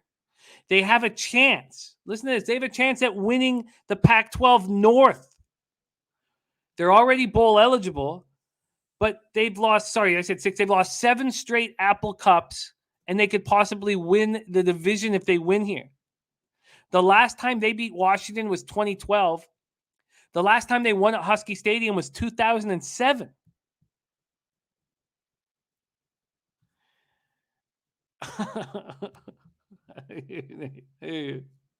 So, the Huskies come in off their 3rd straight loss. 2017 at Colorado was 6.5-point favorites. 4 turnovers, demoralizing turnovers. It felt like they didn't care that much, in all honesty. You have Washington Huskies giving up 192.2 yards on the ground and have a freshman quarterback in. You have Max Borghi and Deion McIntosh that are monsters for Washington State. They're going to try to run the ball down the Huskies' throats. Washington is going to have their first losing season since 2009. They started this season ranked 20th in the AP Top 25 poll. They have absolutely nothing to play for, really, except for not being embarrassed at home. So, Big Ragoo looking at the under here. Says Cougars have totally responded to Rolovich's departure. Jake Dickert is earning his job and is being on a mission. So, look, is Sam Ward going to come in here and be spectacular and show that he's a future NFLer? Possibly. But what I think is going to happen here is Washington State is going to finally beat the Huskies at Husky Stadium and get this curse done with. And still probably not going to win the division, but they're going to sit back afterwards and watch that next game and think, oh my God, we have a chance to win the division. I like Washington State here at -1. Piker says Cougars are 7-1 against the spread in their last 8 games. Okay. I'm on Washington State. I'm on Washington State -1, and I love it. So those are my 4 spots in college football, 4 bets. Washington State -1, Colorado plus 23.5, East Carolina plus 14, and Cincinnati, East Carolina under 57. Nathan Turner says, I will take my apple and have cupcakes later. Labyrinth says, I tend to side with the curse. If there was ever a time for them to break out of this. It's right now. It's right now. So these are my 3 spots that I'm betting on this card. And there's a lot of opportunities on the board, but these are the ones that I thought I could get paid on. Now, let's close the show with none other than the Say Hey play of the day. The Say Hey play of the day from our very own Jose Bouquet. Jose, how are you, my friend? Jim, honestly, I'm nervous. I'm nervous, Jim. Big 2 weeks coming up. Big 2 weekends coming up for me. These are the most important weekends of my year every year. Well, let's discuss why it is and focus on your bet for tomorrow. So take it away. We're getting a little dicey today, Jim. I'm a negative capper now. I'm a losing capper, so we have to get back up there. I've got a couple for you. All right. But well, let's start with tomorrow's action. Jim, there are certain things in this world that I just physically can't stand. I hate. One of them is the University of Oklahoma. And I can't stand Oklahoma. I went to Oklahoma State my freshman year of college. I was indoctrinated to their culture. I can't stand them. And Bedlam is a very big deal to me every year. My first Bedlam, I have my trusty paddle from it, actually. My first Bedlam, Mason Rudolph and those boys broke my heart. Baker Mayfield celebrated in my face. I looked at him and I called him a bitch. I can't stand him. I can't stand anyone that goes to Oklahoma. Joe Mixon, Samaje Perine, D.D. Westbrook, Hollywood Brown. I can't stand any of them. And this year, Jim, is the year that Mike Gundy has essentially just changed his whole thinking. You know, in those years when I went to Oklahoma State in the last couple of years, Mike Gundy recruited all offense. He was the air raid. He was all of that. Mason Rudolph, James Washington, Chuba Hubbard, all those guys. They were the offense. Now, they have the best defense in the country that's not named Georgia. They have the best defense in the country with a bunch of wrestlers playing linebackers out there. Shout out to Malcolm Rodriguez, the best linebacker in the country. This team is a wagon, Jim. Now, I've said that Spencer Sanders sucks ass and all this stuff, and he does. He's not a very good quarterback. I'll admit it. He felches? Does he felch? What do you mean, felch? Okay, let's go back to work. Let's go back to work. Okay, sorry. I'm uncultured swine. They have a new quarterback at Oklahoma that's not a Heisman Trophy winner. That's been the issue the last couple of years, especially when I was there. Baker Mayfield, Kyler Murray, Jalen Hurts, all those guys were all very good. But now, Caleb Williams is not very good, Jim. He's just not very good. I believe in this Cowboys team. They're going to beat the shit out of this team, this Oklahoma squad. I took them minus 3.5 earlier in the week. I took them on Tuesday, but that's not what we're giving out today, Jim. I just went over their defense, how good it is. I say Oklahoma State's defense or offense is not great. It's not good at all. It scares me. It's the only reason I think that Oklahoma has a chance in this game. So, Jim, I'm going to take something juicy here to start off my college football card, and I'm taking the first quarter under 10.5, minus 130. I don't think we see a touchdown in this quarter. I would be I could see 2 field goals, honestly, from both squads. Mike Gundy is the most conservative coach in college football on and off the field. So I think he's the king, actually. He's the king of going for the full lengthy drive and kicking a 20-yard field goal. So I'll take Oklahoma State, or I'll take the first quarter under 10.5 there, minus 130. And that will be my play there. I have the minus 3.5 earlier in the week, but it's at minus 4.5, which makes me feel great. So I will go with that to start off. And fuck OU too, by the way. Okay, all right. And that is locked in. under 10.5 at minus 130. Ron, thank you for asking about the house search. We found the one that we wanted, and it didn't. They chose. It was a lot of people went after it. It was only on the market for like 45 minutes when we tried to get it. Yeah, so we didn't get it. So we're still on the lookout. So you'll still hear. I can't wait. In the background. You'll still for hear another call right here. Okay, Oklahoma State.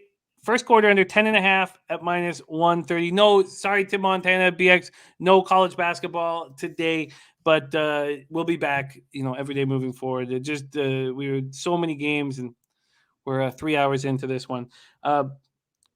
Okay, so there's your first spot. Oklahoma State first quarter under 10.5 minus 130. By the way, Jim. Yeah. And by the way, Jim, if Oklahoma State loses this game, you probably won't see me on Tuesday. You probably won't see me. That's a guarantee. Like I said, this game means a whole lot to me emotionally, just a lot. And if we lose this game, I'm going to be beside myself, and I will be restrained because my second game is the game that I'm going to this weekend is UNT UTSA. Now I'm going to surprise people here, guys. I'm going to surprise people, and I'm going to go ahead and tell everyone, take UNT plus the 10 points. Take UNT plus the 10 points. It's one of those situations. UTSA just won the greatest game in school history. They have a little bit of a letdown spot here. This game really doesn't mean anything to them except for the 12-0. That's the driving force behind this game. I think it'll be a closer game than anticipated, a 7-point game around there. I'm probably going to be sweating it out. It's going to be fun. It's going to be a rainy day too, apparently, which I'm, again, not excited for because I'm going to this game, but it's supposed to be a rainy game. So I'm going to take the plus 10, and I'm also going to I just saw Razor's comments. Now he's freaking out that I'm taking the other squad here. And I'm going to go ahead and take the under here, Jim, 59.5. I think, like I said, rainy day. I think it'll be a wet, sloppy game, close game. I think UTSA wins it. And by the way, I forgot to mention this too. UNT needs this to become bowl eligible. And it is the highest ranked opponent they've had at home game forever. I think there'll be a good amount of fans there for UNT, but I will say there will be a surprising amount of UTSA fans as well. Well, let's just go over to the cash flow on these two spots. For the Oklahoma State-Oklahoma game, 60% of the tickets are on Oklahoma State, 79% of the cash. Then you have 34% of tickets on the over and 76% of cash on the over. So clearly looking like a sharp spot, but you want a sharp spot, it's North Texas. 73% of the tickets on North Texas, 90% of the cash. And it's still 10 at some books. Others have gone from 9.5 to the 10.5. That seems like an automatic tail. The total, on the other hand, is a flip of a coin. 56% of the tickets on the under, but 45% of cash is on the under. So I'm pretty surprised by that. But if this is an over game, then this is going to be a UTSA beating the shit out of you at UNT. I don't think they'll be able to keep up scoring with them. And like I said, the motivation factor here is the 12-0. Other than that, it's really you got to get yourself up for it. The one person who will care about this game more than anyone on the roster, it is Frank Harris, the UTSA quarterback. He's gone into UNT several times. Bad memories there. Bad memories there. I think that he will come out and shine, but I think it'll be a closer game. The defense isn't always great for UTSA. I'll take the under here because of the wet conditions. I'll take UNT plus 10. And if they lose, then I'll be crestfallen, Jim. And I will guarantee you will not see me on Tuesday if UTSA and Oklahoma State lose. You will not see me on Tuesday. That is a fucking fact. Well, I would hope to see you. I hope to see you. That would have been a nice news break. Breaking news to hear that you weren't. Jim. Hold on, Jim. That's not breaking news, Jim. We have to really divvy up our breaking news. The team total of the San Antonio Spurs. That's breaking news. Okay, all right. But Well, it will be if I actually, Jim, I do have some breaking news for you. Some little peek behind the curtain per se. well, let me just start. This is the first breaking news that I would like to drop. Oh, I can't get my mouth around that thing. Oh, All right, that'll be my breaking news. What's your breaking news?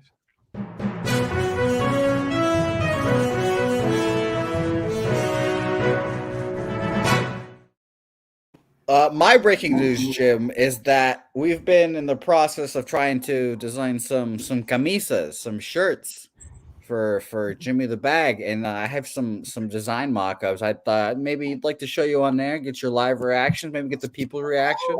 You know, All right, why let's not? see 'em.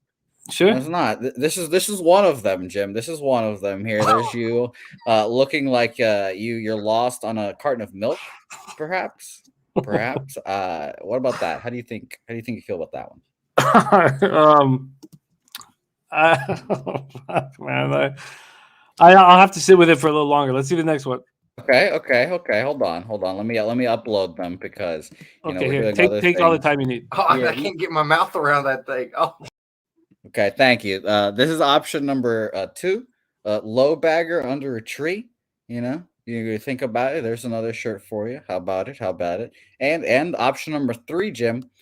I would say, our close personal friend Bo Jackson, right? Yes, Vinny. Yes, I would say Bo knows. I would say also Jimmy knows. Jimmy knows as well. Oh, So, I like that. So I'd just like to put those feelers out there. There are shirts being made, and like I said earlier on the show, you can go to the Teespring link. I was going to say login link below the YouTube. 10% off Pub Sports. Use promo code. Use it. Do it today.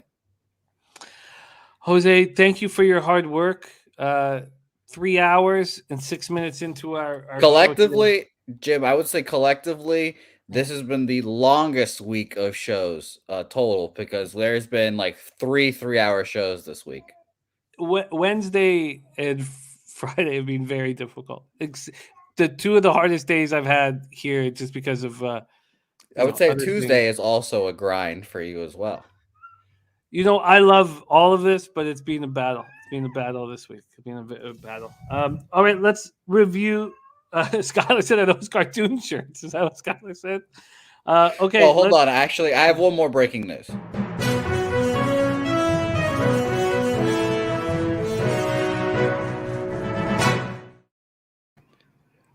There are rumors swirling, Jim, that there are people planning a little trippy trip down to ye old countdown city of San Antonio in March for March Madness. Just little just rumors. There are rumors, there are rumblings. I just wanted to put that on your radar as well. This is all stuff we would do post show, but let's do it pre-show, air it out, give people the behind the look. It is very, very exciting rumors that we will talk more about. Jared TG says, I live for the 3-hour shows. Jared wants more 3-hour shows. Thank you, Jared. Thank you, all of you guys, man. Mike wants a pic of Jimmy as a jockey on a horse that's being milked. I think. Wow. I'm not entirely sure if. Do horses get milked? If there are probably some minors watching, so we shouldn't discuss that. Okay, but, fair enough. Carter's watching. Sorry, Carter. Hands up. My bad. I should not have discussed that. Dog. Okay, so let's review action and eat lunch. Let's do that. We have the 3 looks from Jose Bouquet for the Say Hey plays of the day. Oklahoma State, first quarter under 10.5 at -130. North Texas +10 at -110. And the under 59.5 at -110. And certainly judging by the market, that North Texas is very sharp right now. And I think I'm going to move on it here very quickly. Because I'm only going to have NHL action tomorrow. I'm going to be moving on Vegas, by the way, tomorrow. Then in NHL, I'm close to making 2 additions. Those additions would be the over 6. Do I really want to go there in Montreal, Buffalo? Probably. The over 6 in Montreal, Toronto. And then the -1 with Columbus. I think I probably need to move on at this point. But I've had such bad luck betting either for or against the Canucks here. These are the NHL spots that I've already moved on. Here we go. This is my action. I have the Hurricanes -1 at +104. Carolina, Philadelphia under 6. Wild -1 at +115. Capitals at -110. Florida, Washington under 6 at -115. Stars +115. I think that's the best bet on the board, really. Colorado, Dallas over 6 at +100. Pittsburgh, New York Islanders under 5.5 -120. Sharks money line at +140. And Toronto, San Jose over 6 at +100. Then in NBA, I did have Phoenix Suns -3. And let's go over the additions that are possible here. I'm going to move on the Pistons first half +6.5 when the show's over. Daryl's on the under 206.5. He's also on the under 226 in Minnesota, Charlotte. I did get talked off moving on Charlotte. Then Bulls, Magic, no move. Pacers first half -2. Dan Kelly's on the Memphis team total under. I'm very interested in that. He's also on the Detroit team total over at 97 and Phoenix third quarter -0.5 and Detroit second quarter +3. And then Wally. And then next up, possible OKC first half +4 for Durrell if SGA is in. He is on the Spurs +4, +100. I'm going to take a look at that Spurs team total over. And then Durrell -5.5 on the Warriors at Pinnacle. It's a very fishy line. Then in college football, I'm on East Carolina +14, Cincinnati, East Carolina under 57. That pops off in an hour and 15 minutes. Then Colorado +23.5. And finally, Washington State. Sorry, Washington State -1. Didn't mean to freak out. Yes, I do, Razor. And I'd like to change that a bit, but yes, I do. It's 200 in NHL and NFL. It was 150 in NBA and CFL. But CFL started 150, and then I went on the 9-game winning streak and just felt very confident this year, so I moved it to 200. 150 was NBA. It's being dropped to 125. And then 100 is college basketball and college football. Although with the amount of bets, I've cut down my quantity so much in college sports, and I'm starting to improve, and I'm 60-12 in college basketball this year. I'm thinking of maybe raising that a little bit.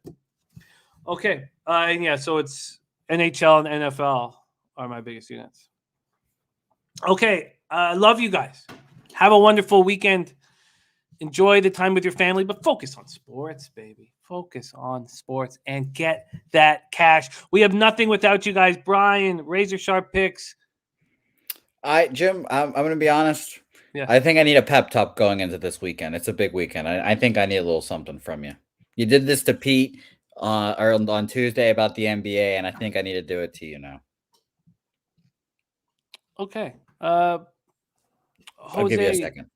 You want a second? You're going to do it right now? You good? Yeah, I'm doing it right now. Jose, if both of your football teams were to lose this weekend and you were to not show up on Tuesday, I think that would be a grave error because people really like you and they like hearing your highs and they like laughing at your lows. They want to see you in the face of everything that life throws at you. And that is a sign of a good person. And that's who you are. So don't let this outcome dictate your future because your future is bright, win or lose.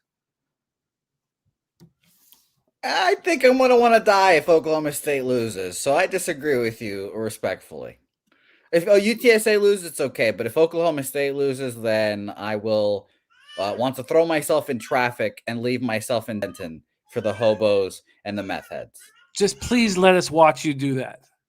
Well, Victor is coming with me, and he is recording, and he will make a video of it all. So everyone will get to see my anguish and despair. I promise that. Please let us be a part of your sadness. You know what? I think I will. All right. Now, if his unit size was higher, it would be more important, but it's not. It's not. And he cares more about You don't know my unit size. You don't know my unit size. You don't know my life, Jim. You don't know that. Okay. Ron Walsick says Jose missing Loshak on Tuesday would be criminal. Okay, Real Deal Prime, Piker, Sammy Comer, and Piker, by the way, I hope you keep getting better. We're thinking about you. I know you're dealing with COVID. We have so much love for you. Big Ragu, Daryl Lyles, Billy Friedrich, Mike R., Fat Wally, Colf Coleon, Nutflush Allen, Nathan Cerna, Jared TG, all of you guys. Thank you so much. Daniel Zomerdyke, you were excellent today in the show, in the chat. Robert Cherry, Labyrinth, Christopher Comentini, Jared JB, Razor Sharp Picks, Kirk Gray, TC. I love you guys. Let's have a giant weekend. Let's have a giant day starting. My day starts off at 3:30. I got a lot of action popping off at 3:30. I'm excited. And let's get that cash. Leche. Hey, those bookmakers!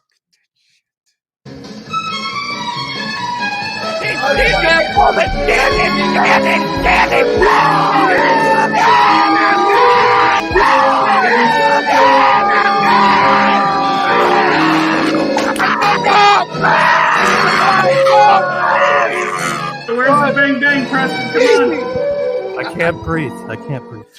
Pub Sports Radio. Come find us in Southtown 101. Subscribe on YouTube and all platforms where podcasts are found.